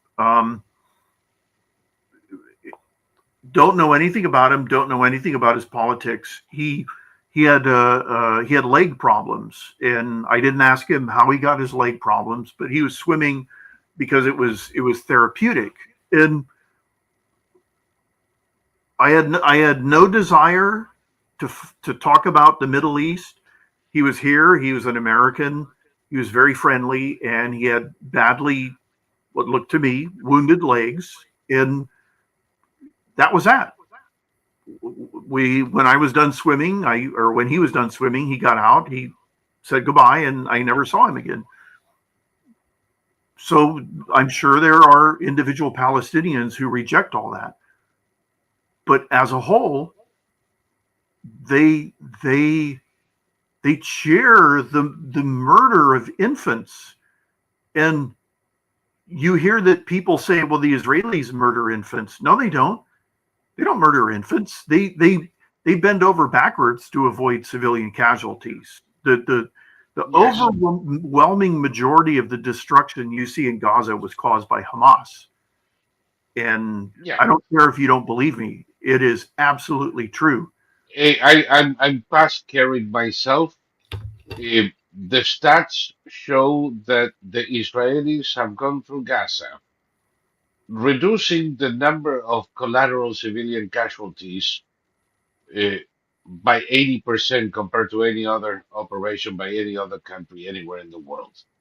They have the record for reducing civilian casualties. And while they do that, and they risk their own troops to avoid collateral civilian casualties, the civilians are actually uh, the logistics and support and combat operators of Hamas. I've had it with a lot of them. I really don't care anymore what they do. As far as I'm concerned, the Israelis can do whatever the crap they want and turn Gaza into the proverbial resort and be done with this. And when they are done, I suggest that they intensify their actions in Ramallah and Jenin and do away with Fatah as Yeah, well. they've already sent tanks into uh, the West Bank, which they hadn't done since I think Yasser 20 Arafat was years. Yeah. alive. Okay, here's how brainless the West is. Joe Biden cut off the supply of 2,000-pound bombs to the Israelis, which the Israelis used to level buildings that were filled with Hamas. So as a result, the Israelis had to go into these buildings. And what happened then was that Hamas would then detonate IEDs that would bring the buildings down not only on Israelis, but also on the Palestinian civilians living in those Who buildings. happened to be there? Before the Israelis drop a 2,000-pound bomb on the building, they use what's called a knock on the roof. They fire a small munition that doesn't penetrate the roof, but it goes boom, and the whole building, everybody in the building hears it. And they know, and also the Israelis send text messages and they make phone calls to every Leaflets. civilian in the building. And they say, we are going to level this building in exactly 45 minutes, so get the hell out. Because Biden took away the ability of the Israelis to do that, Biden caused more Palestinian civilian casualties. Yes. Not. I don't think the son of a bitch even knows he did Well, anymore. But if he did, he wouldn't lose an hour's sleep over that. I heard The, I heard it was Susan Rice who was controlling his foreign policy. So I said that. Let me see. In February of 21, everybody knew it was her controlling the foreign policy. Everybody. yeah, and remember, this is a person who said that the Benghazi attack was Spontaneous the demonstration. result of a trailer for a movie about Muhammad. A spontaneous demonstration in response to a movie nobody saw, not even the family of the Romanian filmmaker, who was immediately jailed because the Democrats' answer to anything is rape the US Constitution. So even if the video had caused trouble on the other side of the world, the guy was uh, exercising his God-given right as an American to say whatever the crap he wanted to. It was First Amendment covered. And yet they jailed him.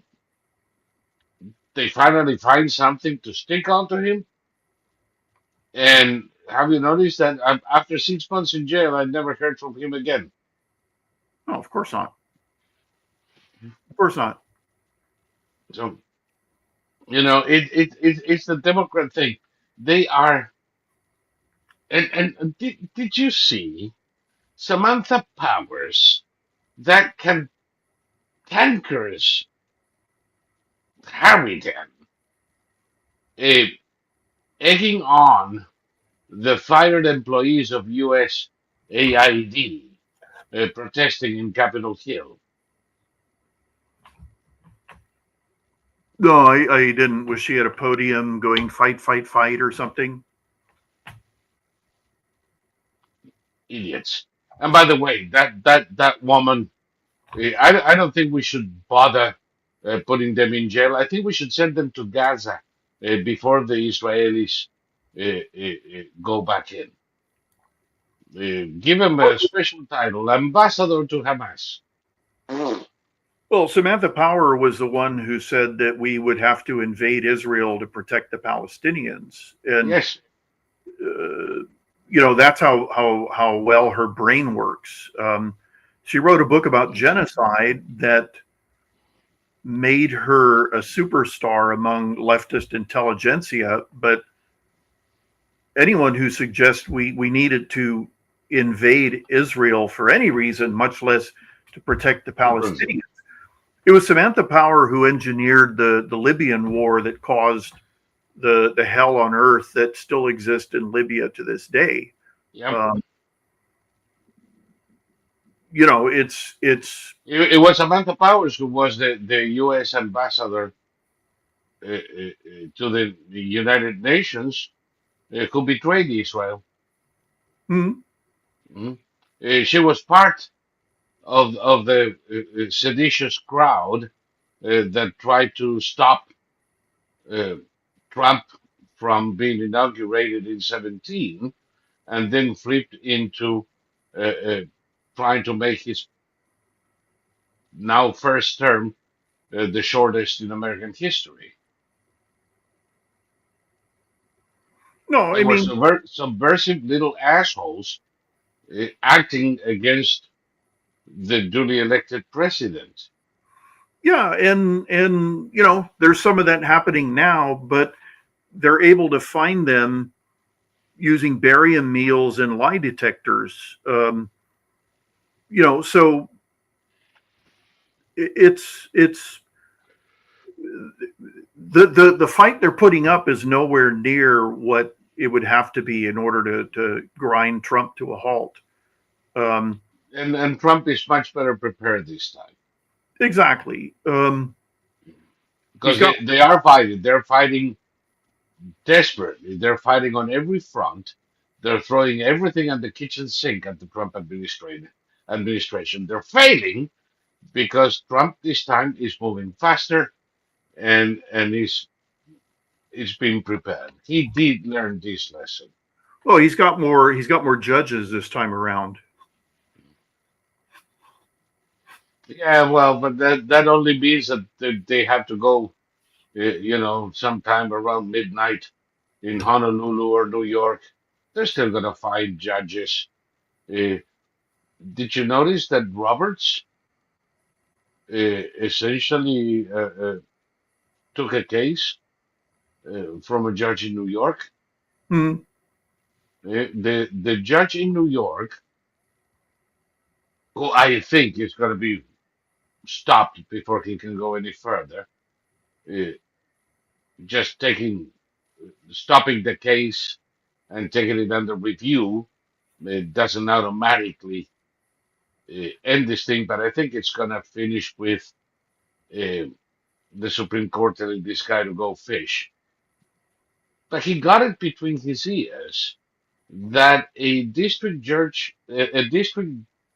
in America has more authority over foreign policy than the president. Hmm. And he can tell the president whether he can do this or not. Hmm. What the fuck? Well,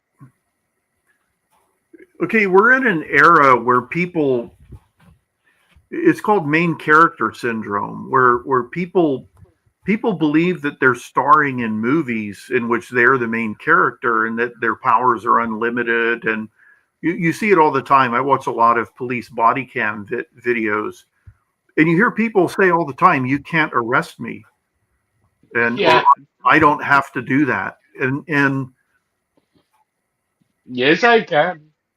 uh, okay, the show Cops started 35 years ago, and the quality of arrestees was much better than it is now. And Yeah, it's going south. when people, okay, I'm sure you heard or maybe even saw the video that a guy who Trump pardoned for January 6th got himself shot and killed by the highway patrol out in some, I can't remember where he was, but this was a guy who was a habitual driver, suspended license driver, and the cop was very friendly, and the guy was telling infantile stories of why he didn't have a license, and the cop told him, the bad news is that you've got so many of these warrants out that it's a felony now, and I can't work with you. I have to take you to jail. And the guy said, I can't go to jail. And it's like, well, but you're going to go to jail. So the guy ran to his car to get his gun, and he did say, I'm going to shoot myself. But when somebody picks up a gun and you're a cop, and the cop was leaning over the guy into the car, you can't stand back and say, okay, I trust you, just shoot yourself. So the cop pulled his gun and put 5 rounds into him, and that was the end of the story. Yeah. And it was investigated by the attorney general's office or whoever does the investigation, and the cop was cleared. And so this poor dummy who had gotten a second lease on life did nothing different. Um, he was a habitual suspended licensed driver. And, you know, I've never had my license suspended, so I don't know what it's like. But the rules do apply. You're not the main character. I've never been arrested in America, so my experiences are from dictatorships, not from this country. I've never been arrested. I've never had a suspended license. I cannot understand when people do that. I remember a moron I know in this town who I hired. I actually gave him a chance because he begged me because he had a kid to feed and he needed a job. And I said, well, okay, but from now on you keep clean. I'm not gonna deal with having to bail you out if you start doing shit again. He had 3 convictions for DUI. 2 weeks later, he doesn't show up. He's in jail. They caught him driving while absolutely fucking pissed. Why? Why do people do that? So he calls me, can you help me? No, bye. Oh, yeah, I forgot. You're fired. He tried to sue me. Oh, I'm sure. I'm sure. Wrongful termination. I told the judge the same story, and the judge almost put him back in jail. No, It's I my brother has a friend who was at the hospital for a different reason, and he had a massive stroke in the hospital, and they got him to surgery. He ended up with brain swelling, and as bad as the stroke was, they think he's going to make an almost full recovery. Um, it hasn't affected his speaking. He was paralyzed on the right side of his body for a while, but it's come back. He's occasionally cognitively confused, but that's getting better. He was a chain smoker and a massive drinker, and now he's complaining he wants to smoke and drink again. And he's being told it was the smoking and drinking that caused the stroke. And he has no response to that, except an hour later, he starts complaining that he wants a cigarette and he wants a drink. And so his sister is taking care of him right now, and she's going to take him. He lived in this state, and she's going to take him off to the Midwest. And she's a retired hospice nurse, so she's volunteering to take care of him. At some point, he's gonna do exactly the same thing, and he's gonna have another stroke. This is the thing, is that once you've had the stroke, that's it. You smoked all the cigarettes you ever were going to smoke. You had a great time. Now it's time to stop. And it's the same thing. You've been arrested 3 times for DUI. You get one last chance, you blow it, and then you start blaming the person who fired you. the person who gave you that last chance. Yeah, Gonzalo is saying here, he started this when you told the anecdote about the guy, the cop that stopped the guy and shot me. And Gonzalo says, it's up to you, guy. It's just more paperwork for me. Uh, exactly. uh, and he says, It's worked so far. They think about it and come quietly." Well, I want to hear a cop tell one of these people who say shoot me. I want to hear a cop say, you don't want to be shot with a cop's bullets. A cop bullet is designed to expand in your body, Expand. go through your body and hit an innocent bystander. Entry hole, exit hole, if it does exit. Yeah. And you see, I watch all these body cam footage. The guy gets shot and he starts screaming like a maniac because it's not like in the movies where it's like, oh, it's a flesh wound. I'll just bind it up with my handkerchief. Mm. No, no, you get shot, and cops generally, there are occasionally ones who are such good shots they can end the threat with one shot, but cops generally put about 7 or 8 rounds in you. I heard a, Minimum three. I heard a Florida sheriff said, "We shoot you until your behavior changes." Uh, Yes. okay, that's pretty straightforward. His behavior was that he was standing upright, so I shot him until he was lying prone. And Wait, breathing. He's still breathing like he used to. We need to change that.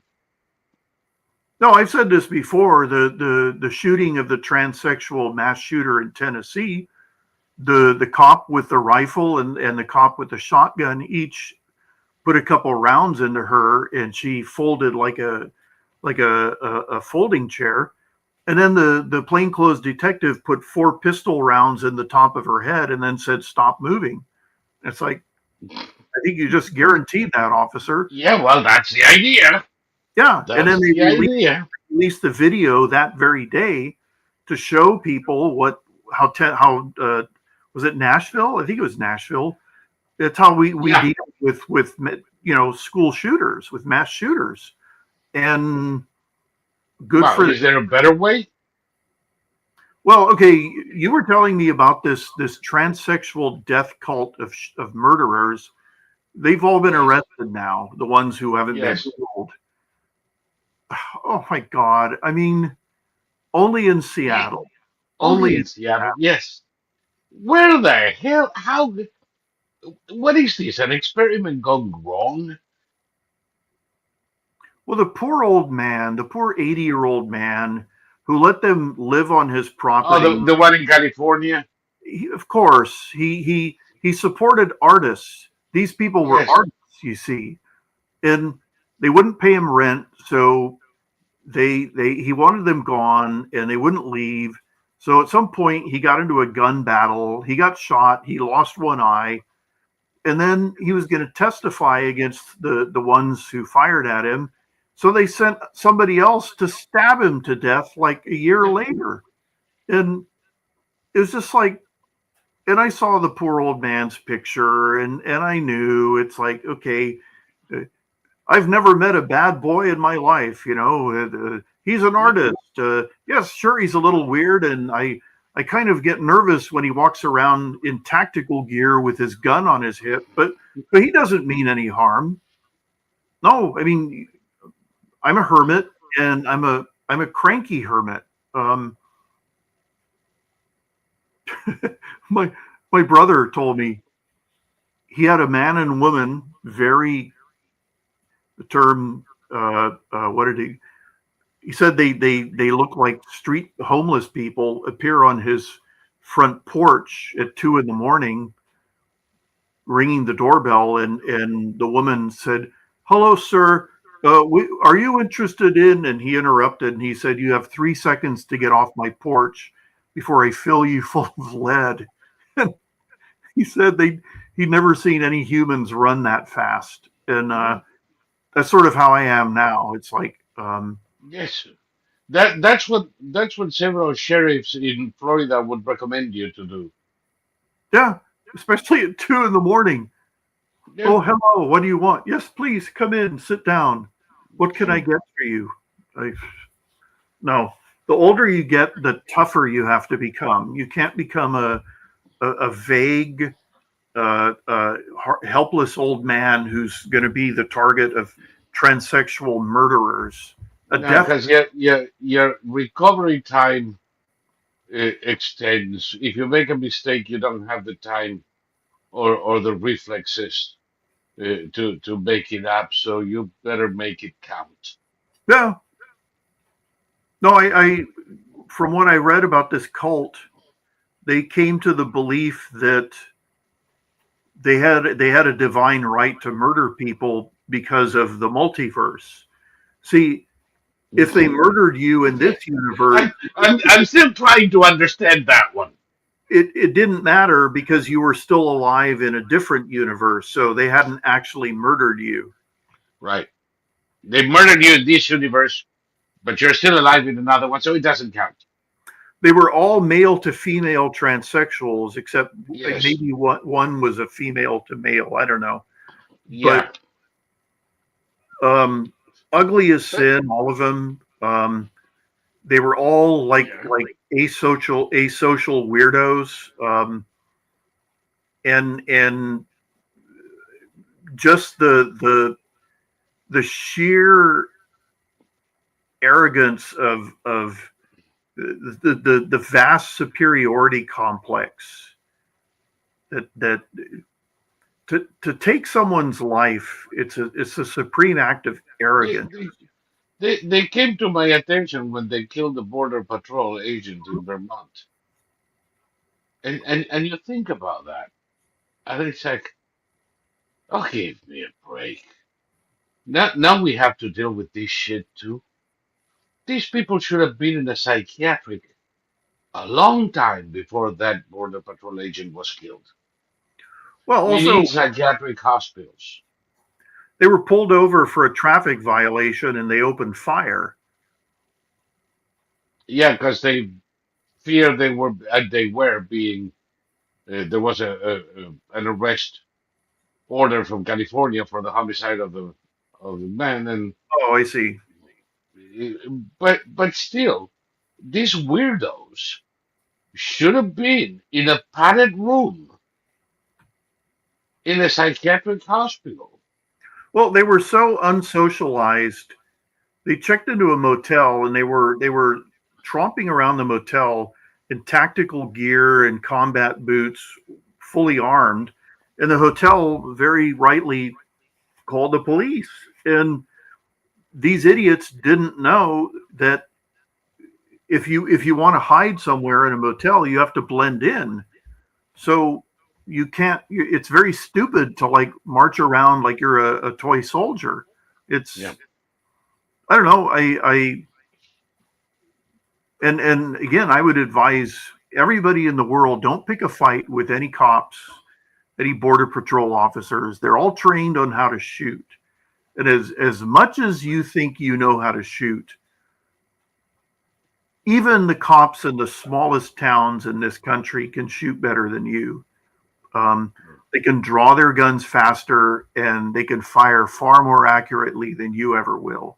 So if the cops are looking for you, just say you got me. That's what the British criminals used to do. They said it was a fair cop, and Listen, that's they're why. gonna get you. Even if you shoot faster than one cop, there's more of them. They're gonna get your ass. You're only gonna make your life either shorter, more difficult, or both. My favorite Uh, cop story was when some nutter went on a rampage in Dallas, killing cops. And so they had him cornered, and he was shrieking about Africa power and all of that. So they sent in a bomb disposal robot with a bomb on the end of it, and they blew him up. And I just thought, oh, I wish I could have been there. And the owner, the guy who started the company where they bought the robot from, he got the vapors. You know, my equipment is supposed to save lives, not take it. Well, they did save lives. They killed this lunatic who was all hyped up on something and wasn't going to surrender. Get me if you dare, copper. So they said, all right, we dare. Here, have an explosive sandwich.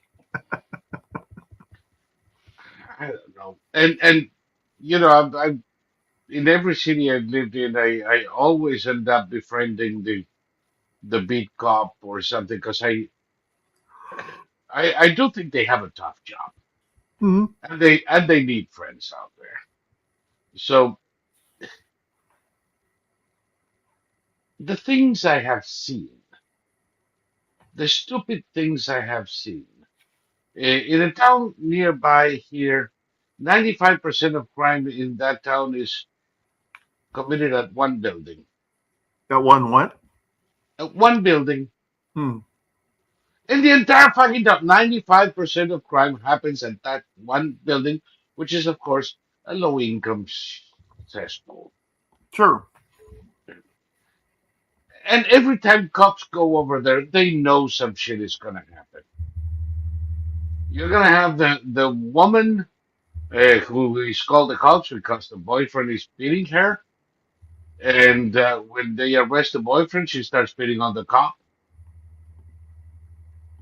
Because apparently she didn't think that if she calls the cops on the boyfriend that is beating her, they might arrest the son of a bitch. And she gets upset because they're taking my money. I mean, this thing is Springer on steroids. On steroids. And the bottom line is now, for instance,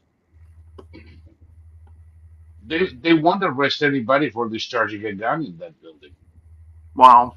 unless he actually hits somebody. We're getting to that point where it's not fucking worth it. We risk our lives. We spend 2 days doing paperwork, and the guy is back on the street while I'm still doing the paperwork. So unless somebody dies, we discharge a gun. Yeah, I heard it, but I couldn't find who shot it. Ain't that nice? Yeah. No, I mean that's how it's been in California for years now. Mm. The Californication of America. Yeah. No, California. The guy who wrote this, who wrote the bill about outlawing self-defense, he said it's going to serve as a model for the entire country. A model to avoid. Well, yeah. I mean, California still think they still believe in that old saying that as California goes, so goes the country. It's now as California goes, the country goes in the opposite direction. Yes, and as fast as it possibly can. Exactly. Yeah, let's see if the people of Duval County, Florida, are going to try and emulate this bullshit. Yeah. It used to be that if you shot in self-defense somebody in your Porsche, you had to grab him by the ankles and put him inside your living room to be on the safe side. Not anymore.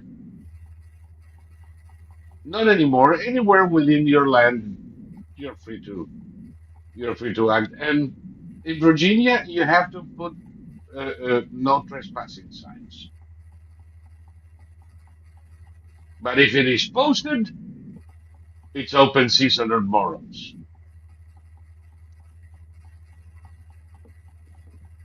I've heard that you should never put trespassers will be shot because then that gives the lawyers, if the person, either a civil Right. or criminal suit, it gives the lawyers something to grab onto. Oh, you were just waiting for people to get on your property so you could shoot them. Posted, no trespassing. Yep. That's it. That's it. And I might as well say now that if anybody trespasses on my property, I'm not going to shoot him unless they threaten me in a way that I fear for my life. There you go. You can use that in any lawsuit, my friends. Um, oh, they're talking about rentals. About what? I, Rentals. I'm Uh, gonna give you the second bit of advice today for free. If you want to have an income in your old age and you're saving money and you put your savings into a rental property, you just fucked yourself up so bad the chances are you're gonna be on Medicaid when you retire.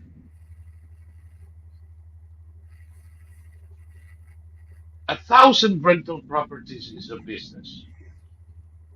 One rental property is a guarantee of fund. Number Guaranteed. one, guarantee that you're going to be fund.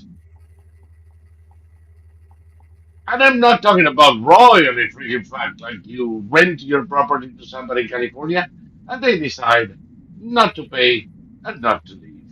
And you have to fight for 3 years, 4 years, till eventually they get tired and move to another property because you're never going to expel them from yours.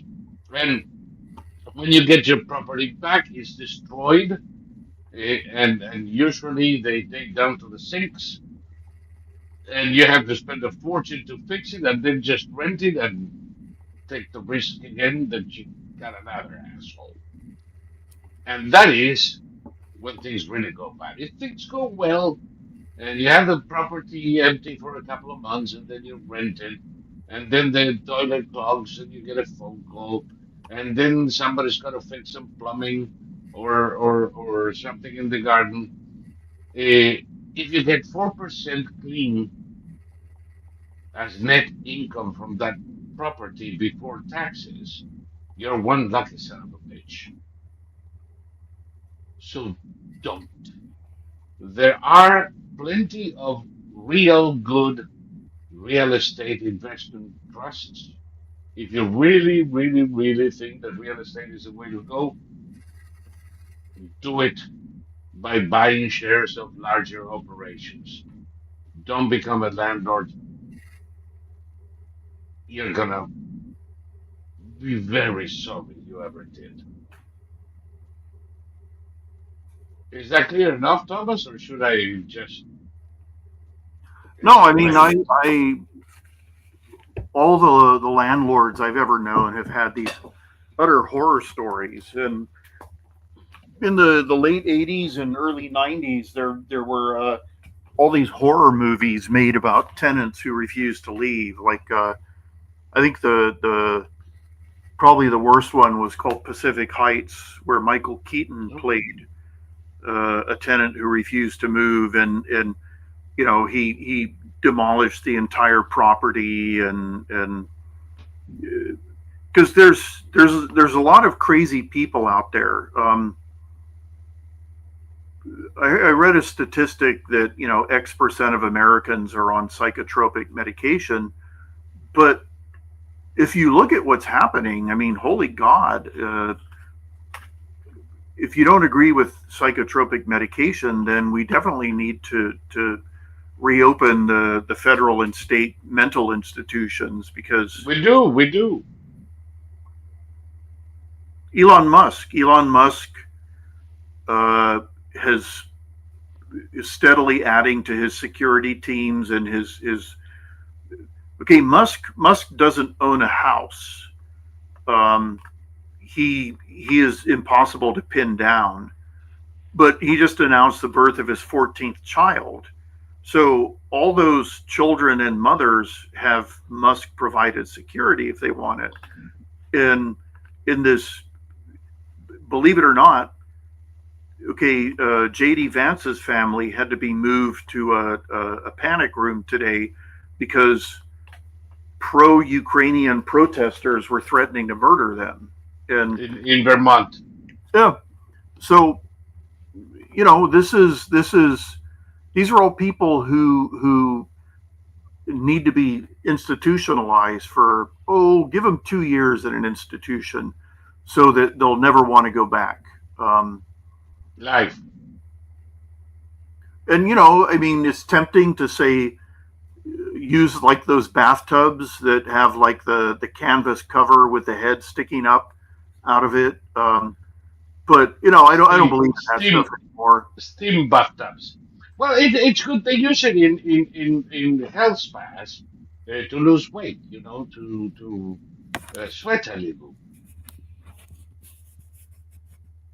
Yeah, I don't know. I'm really uh, uh, By the way, jokes aside, we're not proposing torture for the crazies. They just need to be in a controlled environment. They need to be in a controlled environment, and we need to start stigmatizing behavior that wasn't that people have gotten away with for too long. We really do. People, like you still heard people saying, "Oh, mental health issues, mental disorders, mental problems are stigmatized." No, they're not. You're you're you're treated like Zelensky if you have a mental disorder. The first thing you have to do is list them all, and then everyone will talk about how brave you were and or are, and you know then you go on a speaking tour where you get paid money to tell everybody that they're all mentally ill and that they're all brave and uh, uh, make sure to tell them that they all have PTSD because you may not know it, but you have PTSD, and then suddenly they do have PTSD, and you're not allowed to say certain words or pose in certain ways because then they'll get PTSD and they'll have panic attacks. That's another one. Panic attacks. You see that. Uh, I saw the most embarrassing thing. It was an attempted arrest in Wisconsin, and the guy they were going to arrest got a panic attack. So the cops all surrounded him, and they were all cooing like pigeons. And the sergeant came and he talked him down, and then they gently talked him into handcuffs. And I was just like, it was like 45 minutes of this one well off looking young man manipulating a good 8 cops while they indulged him.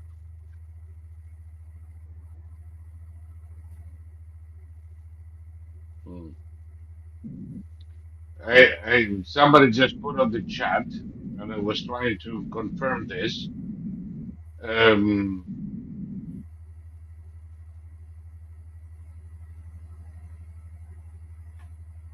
a strike Yes. in Beit Ha- a strike in Beit Hanun is in northeast Gaza, not far from Jabalia. Remember that Hamas base that people call a refugee camp? Mm-hmm. Um, Apparently, there was a what is it that they put here in the chat? Mm. Gonzalo said drone strike in Beit Hanun. So if Gonzalo says it, it probably found the source there. But I couldn't. In these 2 seconds, I couldn't find it. I will try later. Um, I hope it did. Now, while you are looking for Beit Hanun and see if you can find it, let me put Ronald Reagan talking about appeasement.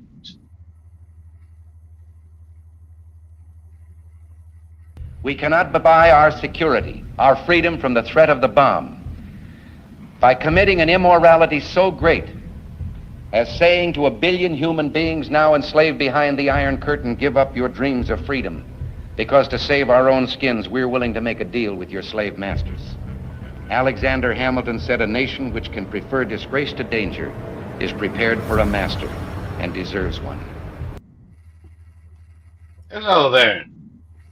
I wonder how many morons today would accuse him of being a globalist for that statement. Vandine, good morning, Vietnam. How are you? We are back in Vietnam today. Oh, okay. Yeah. Anyway, for those of you guys who just listened to this statement from Reagan and his uncompromising position vis-a-vis the Soviets, and that his unwillingness to betray 1 billion people living under slavery behind the Iron Curtain, and quoting Hamilton, those who prefer dishonor um, deserve a master, essentially. Uh, Today, he would be eaten up by people who call themselves conservatives, because apparently we shouldn't care what happens outside our borders. We should be dealing with those masters. We should be paying them tribute, even. I don't think so. And just to make things clear, since we started talking about this, and today is uh, things are better and worse than they seem, I don't think it's Trump's idea either. Many will paint, and are painting, in fact, this Trump's position yesterday as somehow an alignment with Putin. I'm willing to say something here that in a couple of weeks may prove me completely wrong or prove that I understood better than all of these idiots. Trump has no desire to have any kind of amicable relationship, or rather, not relationship, amicable deal with Putin. He wants to end the war. He wants Russia out of Ukraine as much as can be accomplished. I do believe that either Zelensky or whoever replaces him will be back to sign the deal. And that we are not going to tolerate Russia's invasion of Ukraine without doing anything about it. There are steps for this. A ceasefire by itself is worthless. Putin never lived up to any agreement at any time since the 90s. Not one.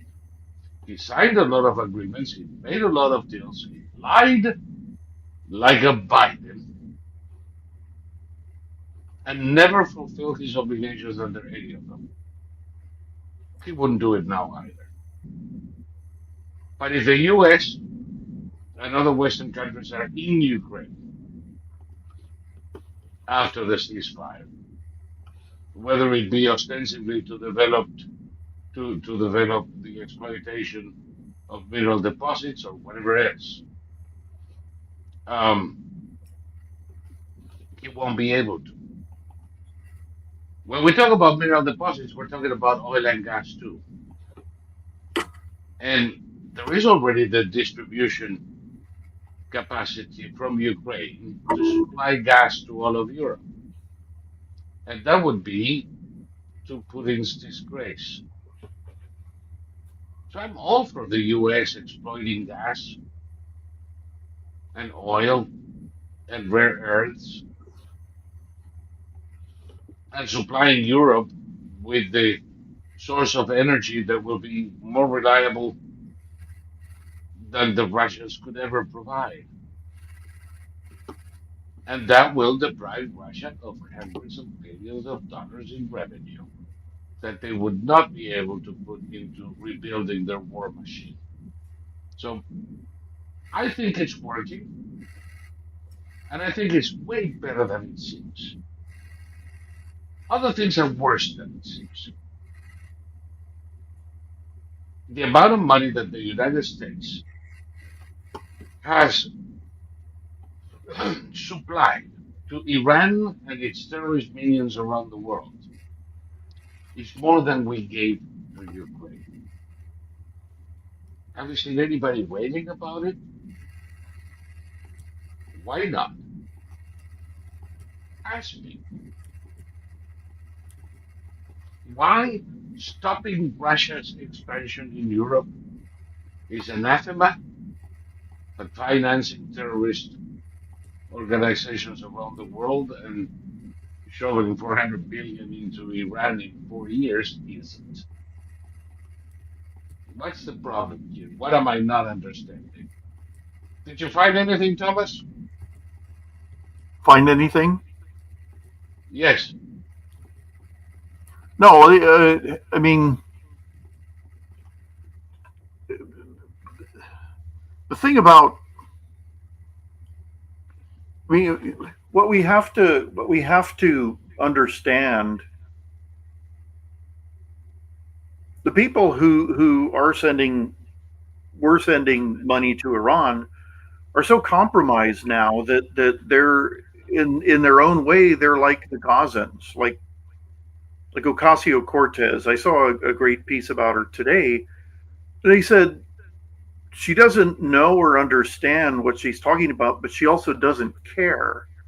And that's how these people are. They don't care, and they can't be reached.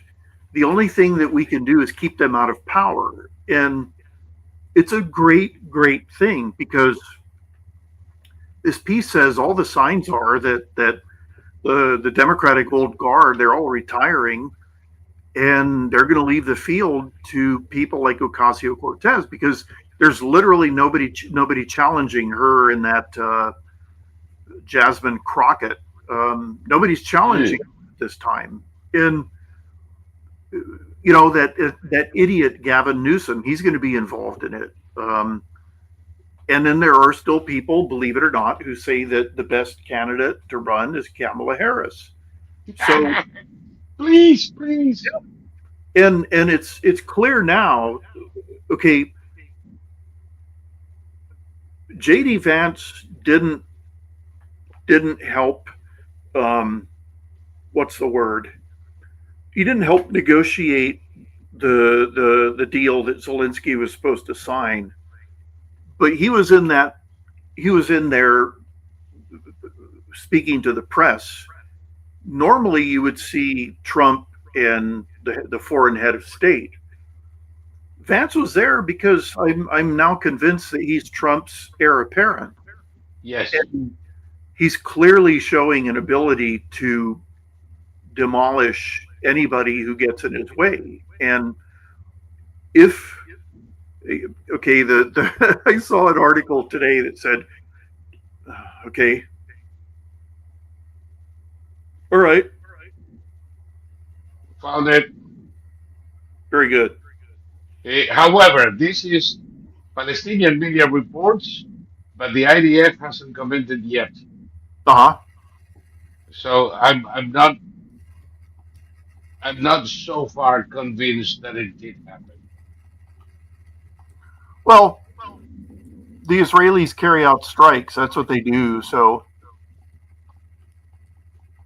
Hmm. But going back to the thing, I think you're absolutely correct. In events like the Zelensky presser, uh, not only you don't have the vice president, it's just the two presidents. This vice president actually asked for and received permission to speak. mm-hmm. That is very unusual. Yep. It's obvious that Trump is grooming him as a replacement. Mm-hmm.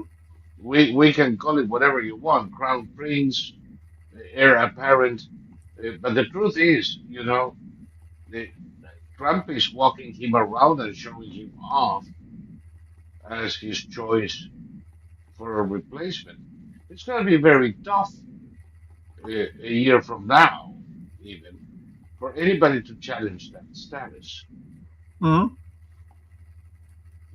If there is a primary, it's going to be the anointed one from day one.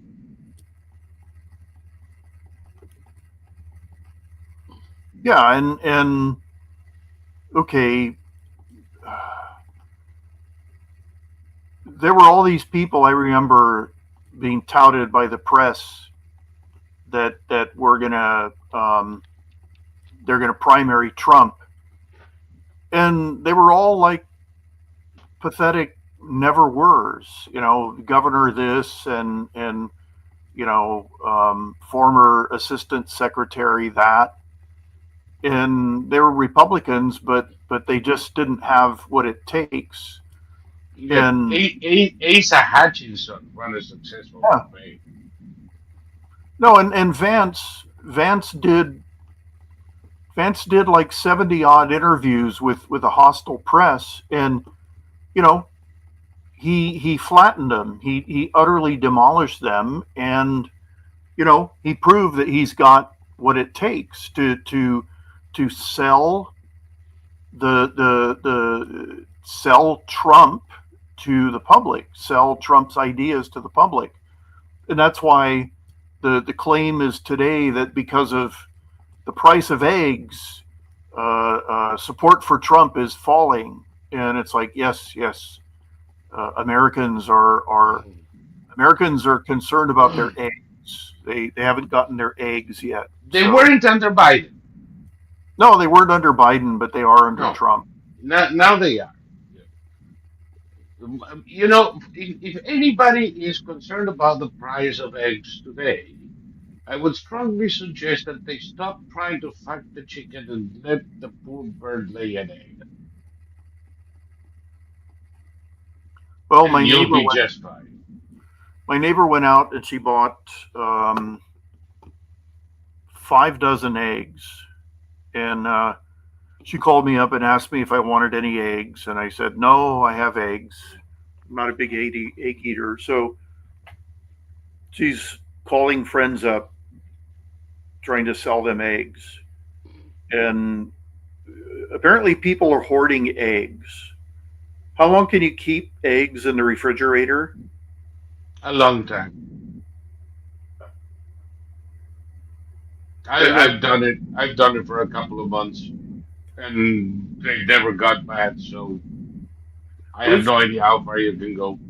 This just reminds me of the great toilet paper hoarding escapade, where it's like everybody bought toilet paper. They hoarded toilet paper because everybody else was. That was the only thinking process. Yes. People get the flu, they run for toilet paper. Oh yeah, brilliant. The thing with the eggs is the same thing that happened a couple of years ago with Biden, or maybe not even a couple of years ago, a year and a half. There's a bird flu going around. The protocol when you detect bird flu in a facility with thousands of chickens is kill them all. Don't let the flu escape. And once you've killed all the freaking chickens, you have no eggs. So you have to procure more chickens. The cycle from fertilized egg to first egg laid is about 3 months. So it's going to take 3, 4, maybe 5 months to restore the stocks of hens and go back to normal levels of egg production, at which time you'll buy the dozen eggs for 230 instead of 5. Big freaking deal. Why is that a crisis? I have no idea. It's not a reflection on inflation. It's not inflationary. It starts and ends in itself. But oh my God, your scrambled eggs may cost you 27 cents instead of 18 cents. Holy shit. We're all going broke now. It's stupid, Thomas. Also, it was It's, Ipsos, and Ipsos, their poll said that Kamala was going to win in a landslide. So there's that. yeah, that definitely is it. So, I did notice, dozen eggs that I used to pay under $3 is now 5.20. Oh my God. So a couple of eggs for the morning has just gone from maybe 45 cents to 70. Oh boy. And that is by the dozen. If you buy 5 dozen, it's half as much. people are stupid, Thomas. I've given up on trying to understand why they do these things. Um, Toilet paper and bottled water. That started in 2020, 2019, and everybody ran out of toilet paper. Um, and what nobody thought of was to buy their toilet paper from office supply stores. So that's where I went, or um, Amazon. or Amazon. Um,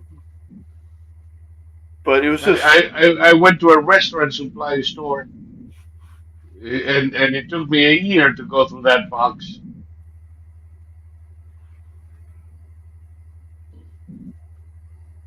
Gonzalo is telling us, okay, my bad. I looked around on Arab websites, and it looks like it might be a classic Hollywood production. I saw one guy on a bed sheet, and he doesn't look like he got hit by artillery or a kinetic strike. There you go. Hollywood strikes again. well, if the Israelis are going to be bombing, I mean,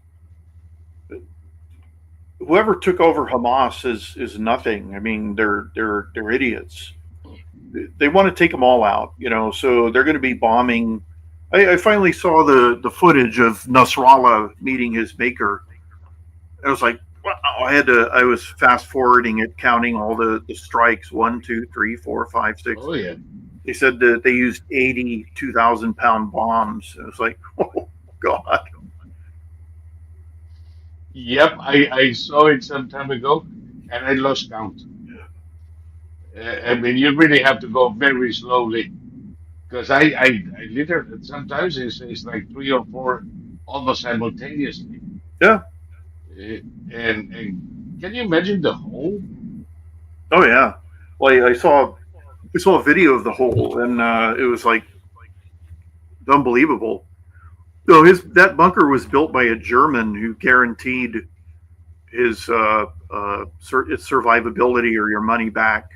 So I wonder if Hezbollah has gone after him. Well, I can guarantee you that Nasrallah is not going to ask for a refund. Yeah, God, it's just so okay. The changes are happening so quickly that you know uh, there's so much to take in right now. It's easy to forget just how momentous everything is. All the momentous things that have happened. Nasrallah is dead. Yahya Sinwar is dead. Um, Trump won the election. USAID is dead. They're going after okay, Trump is toying with abolishing the IRS, and it's like, oh God, please, that would just be Oh so God, it would be beautiful, wouldn't it? It would be absolutely fucking gorgeous. Um, I wanted because I can taste the desperation in Democrats if that happens. Mhm. I know that one way or the other, the government needs 10% of our income every year, if not more, and they're going to get it. How they get it is none of my concern. They're going to get it anyway. But abolishing the IRS sounds like I'm going to see Democrats wail for decades to come. Well, I read years ago that the tax code was deliberately written in such a way as to make theft of the funds and donate it to Democratic campaigns much easier. And I remember at the time thinking, oh, that's a cute little theory, but I haven't become a conspiracy theorist because everything we're seeing isn't a conspiracy theory. It's the truth. And I'm not I'm not I'm not predicting that this will turn out to be true, that will turn out to be true. But when this, that, or the other does turn out to be true, I'm not surprised in the least because now I'm expecting it. and the frenzy of the Democrats. I mean, I think the View is they're having to read legal disclaimers and apologies on On a several. daily basis. It's at some point ABC is going to get tired of that, and they're all going to be canned, and it's going to be great. I think they're waiting for either a good way of canceling their contract without repercussions or the end of the contracts in Mhm. Canada life. Um, Scott is saying, fatherless last a lifetime. Rest in peace, Gene Hackman. Say it again. Fatherless lasts a lifetime. Is a reference to Gene Hackman Oh and yeah, my yeah. and my father, who lost his father when he was 10 years old, uh, agreed with the concept. He wrote once that he lost his father when he was 10, and I've now spent 73 years looking for him.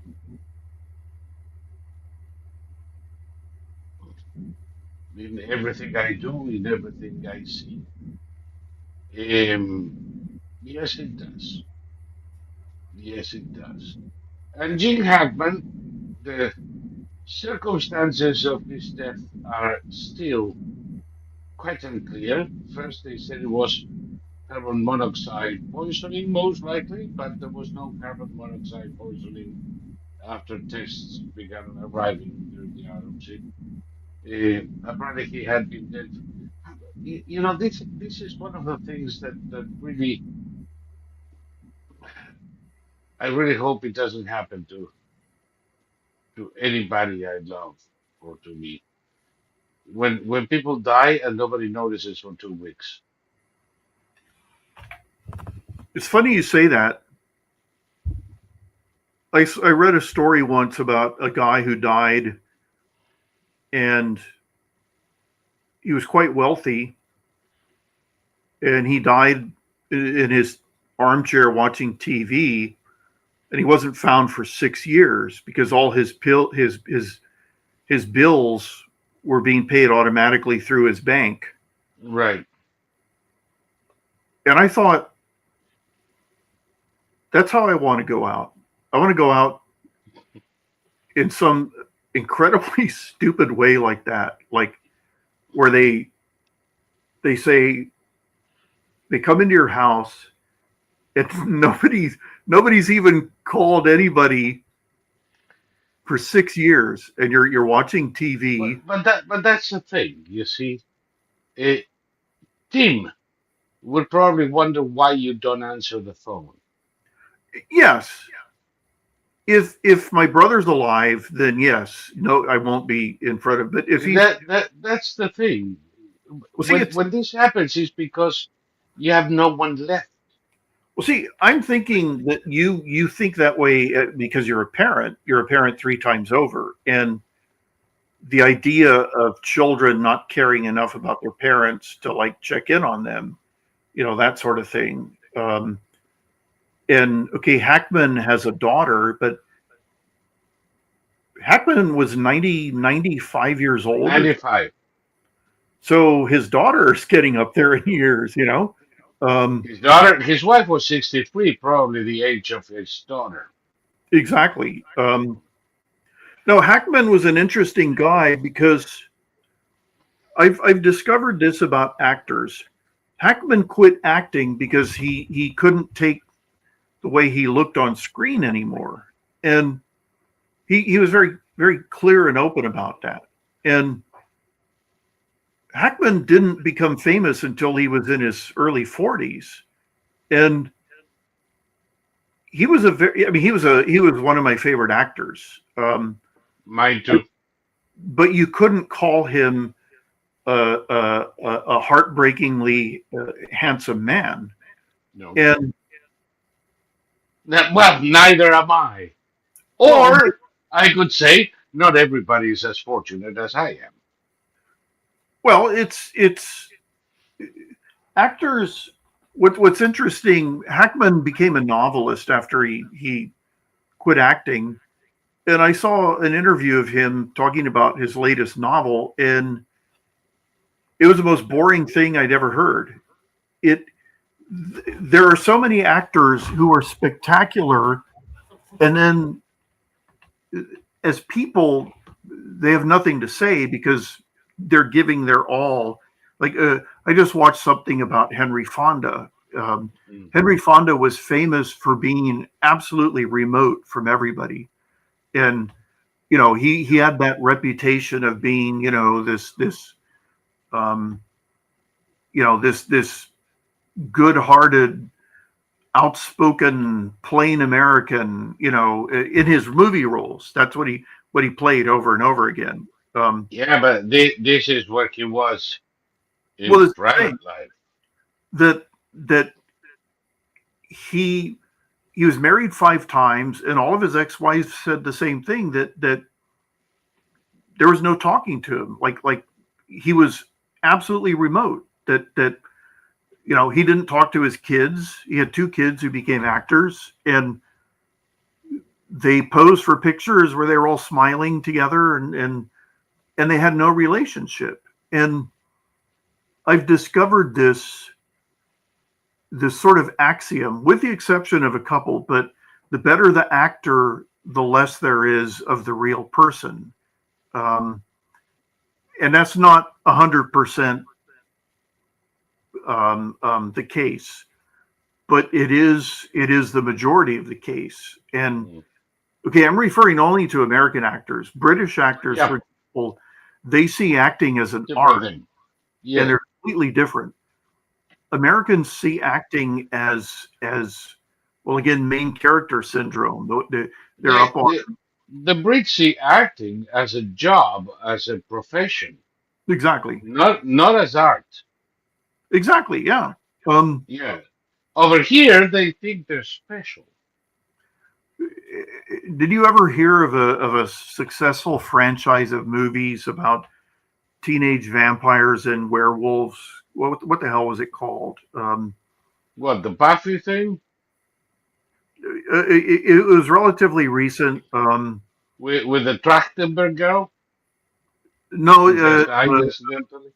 no, it was an actress named Kristen Stewart and a British actor named Robert Pattinson, and he was the heartthrob. These were based Twilight? The Twilight series of Yeah, movies. I got help from Gonzalo. I needed somebody younger than me. Well, I mean, he's probably got kids who watched it. Robert Pattinson, when the series ended, was at the age where he was ready to become the adult heartthrob actor, and he said, I have all the money I want, and now I'm only going to do indie movies. So he's been doing only indie movies, and he did a brilliant movie called The Lighthouse, where it's about 2 lighthouse keepers who go crazy, and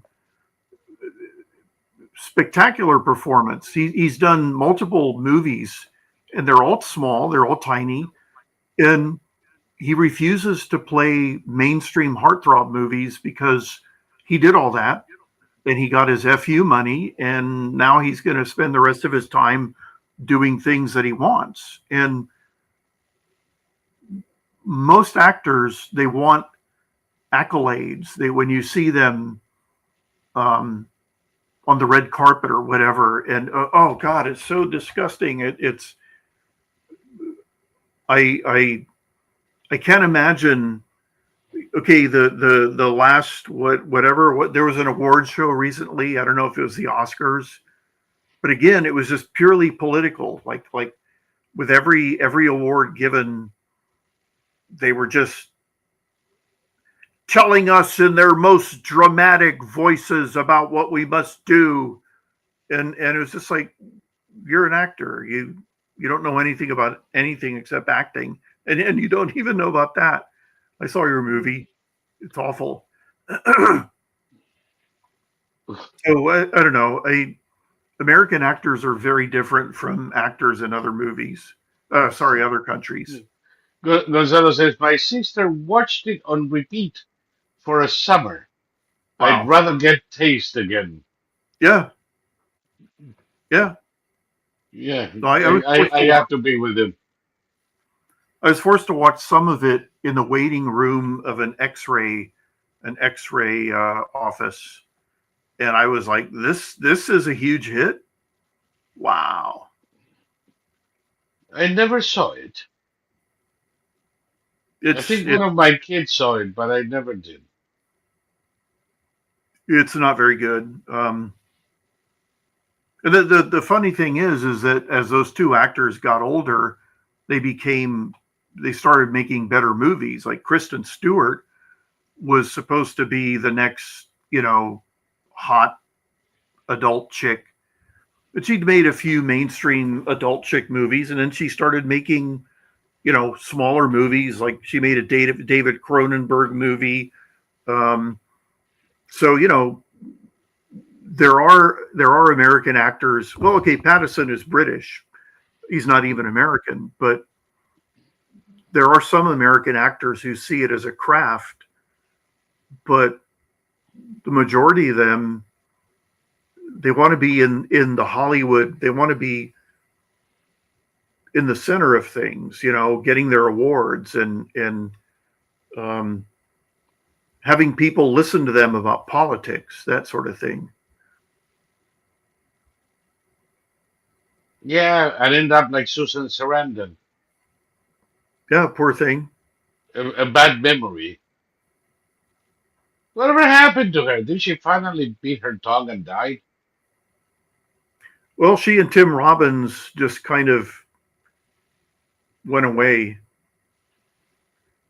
Think And back to and, the and George Tim W. Bush. Robbins, he's like Macron. He married his grandmother.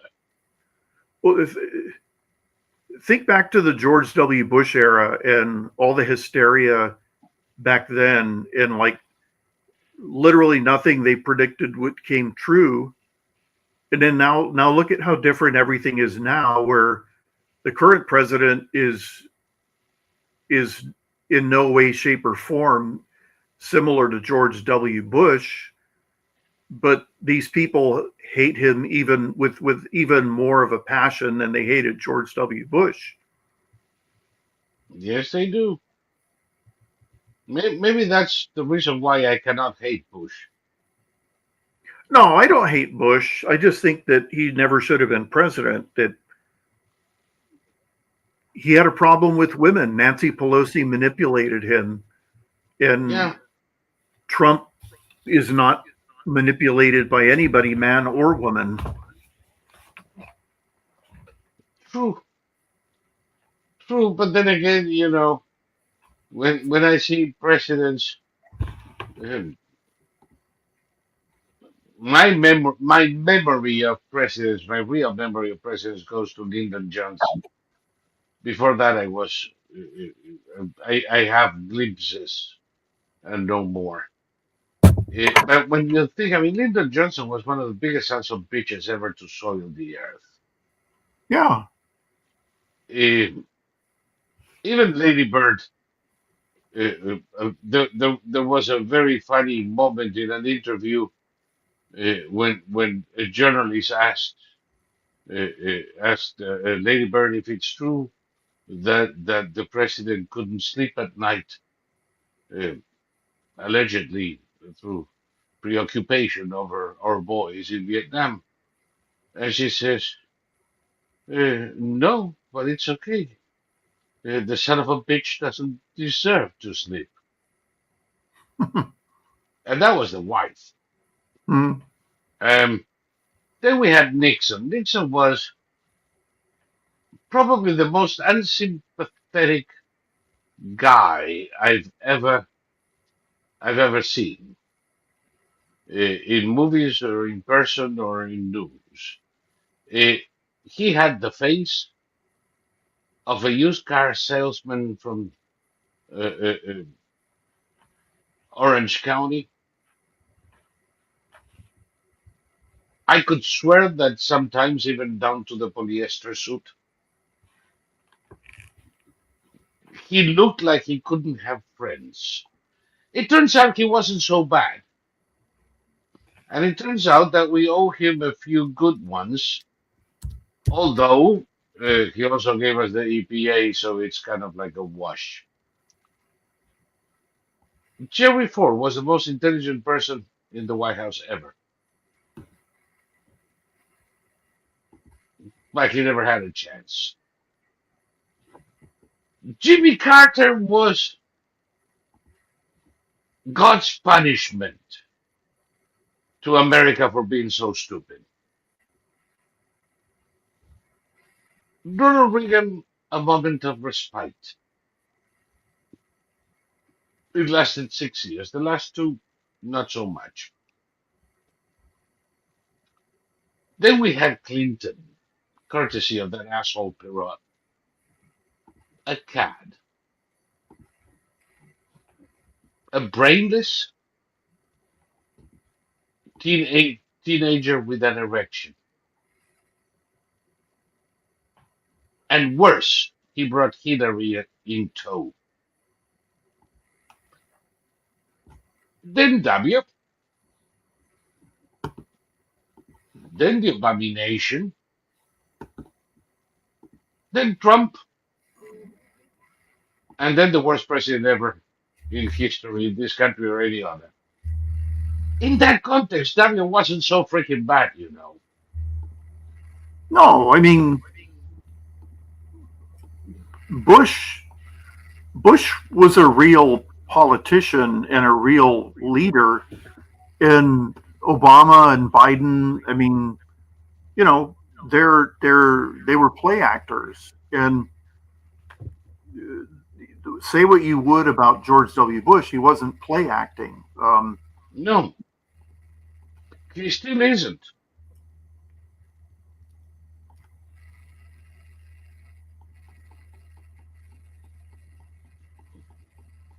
He still isn't. I saw him this week, and he. I mean, every now and then he slides into bullshit, but that's his compassion and conservatism crap. Um, it's not really altogether in that sense. Uh, but still, today he sounded lucid enough. Um, Terry says Robert De Niro has gone oddly silent lately. What do you think?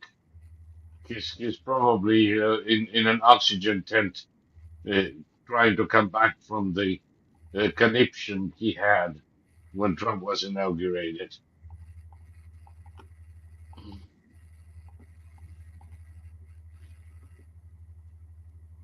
No, well, Oh, that's okay. Yeah. what were you going to say? Kakarin of Finland, one of our chat members, he says that I was rooting for Clinton 30 years ago. I wasn't. Um, I was 20 and didn't know shit. I accept your explanation, sir. When we are 20, we don't know shit and we do stupid things.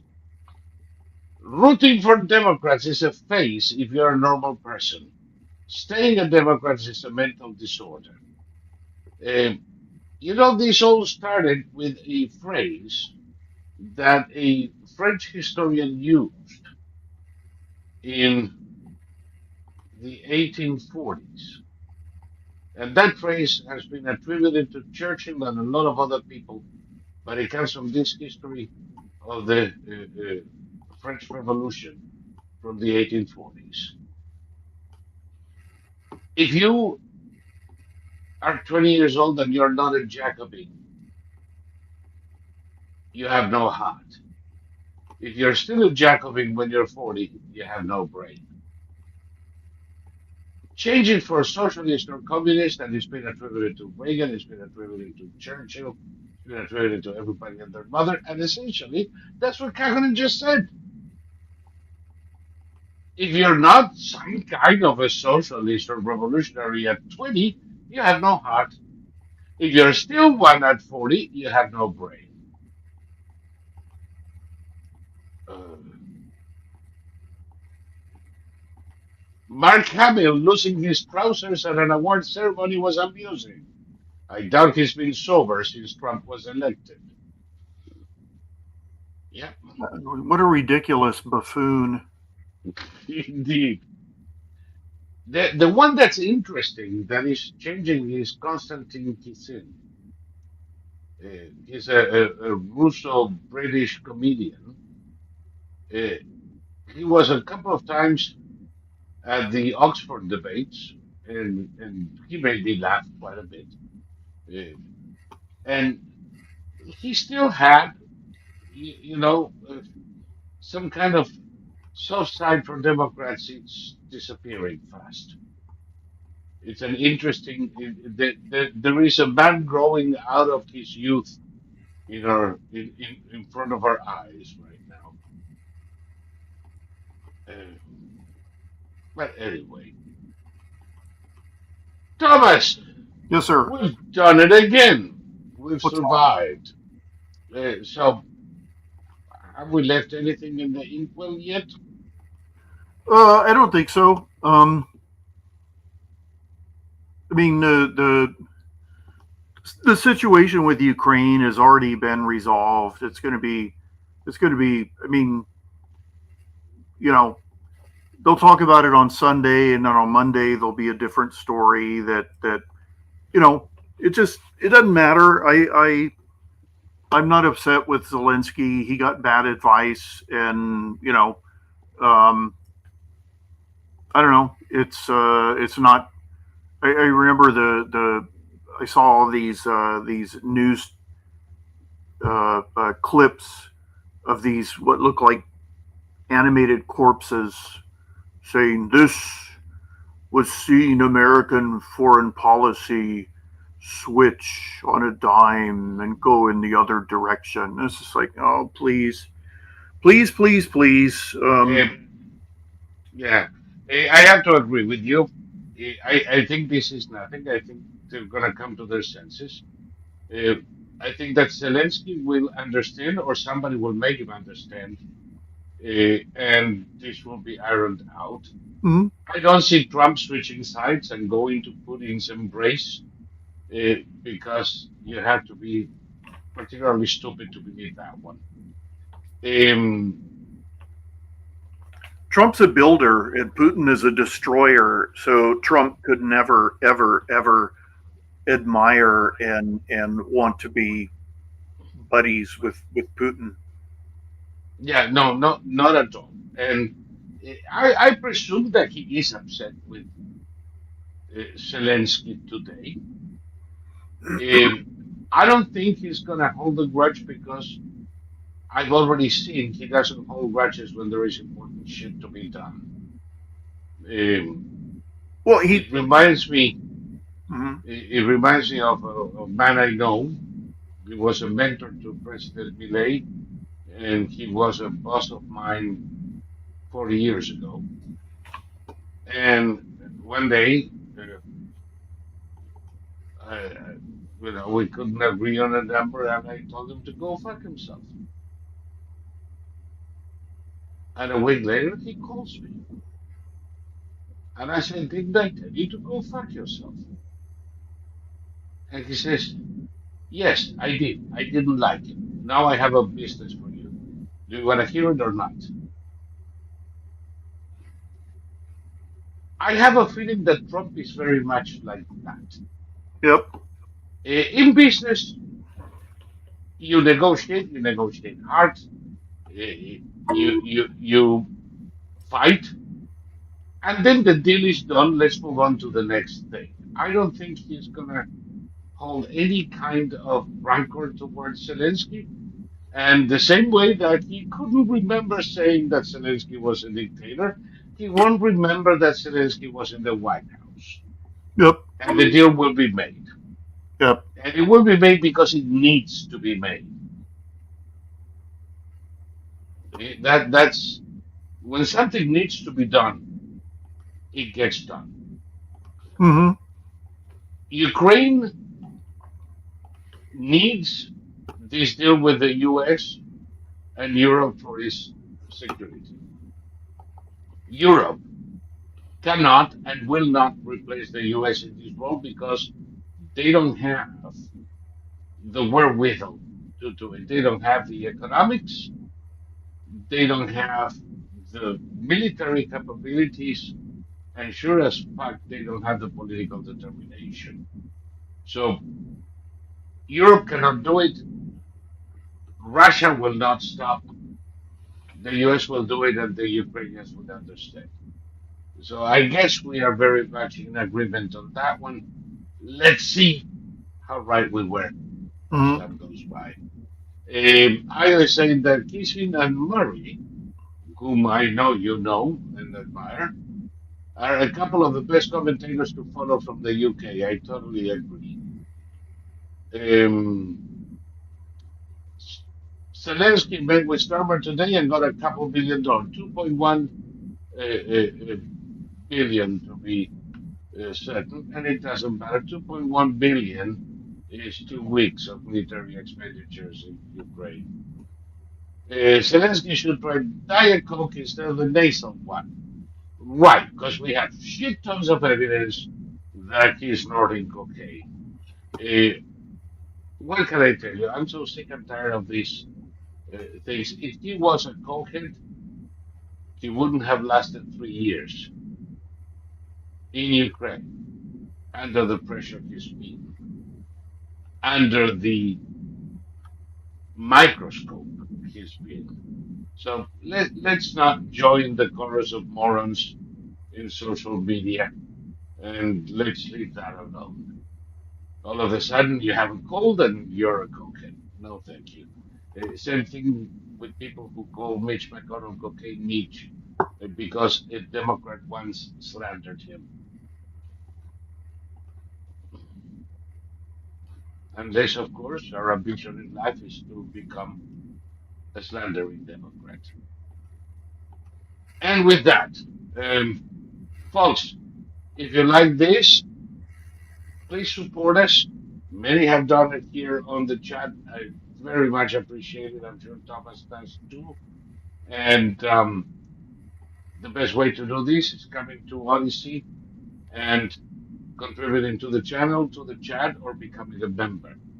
The other one is to subscribe to my account in Twitter because, or X, because Thomas's cannot be set up yet.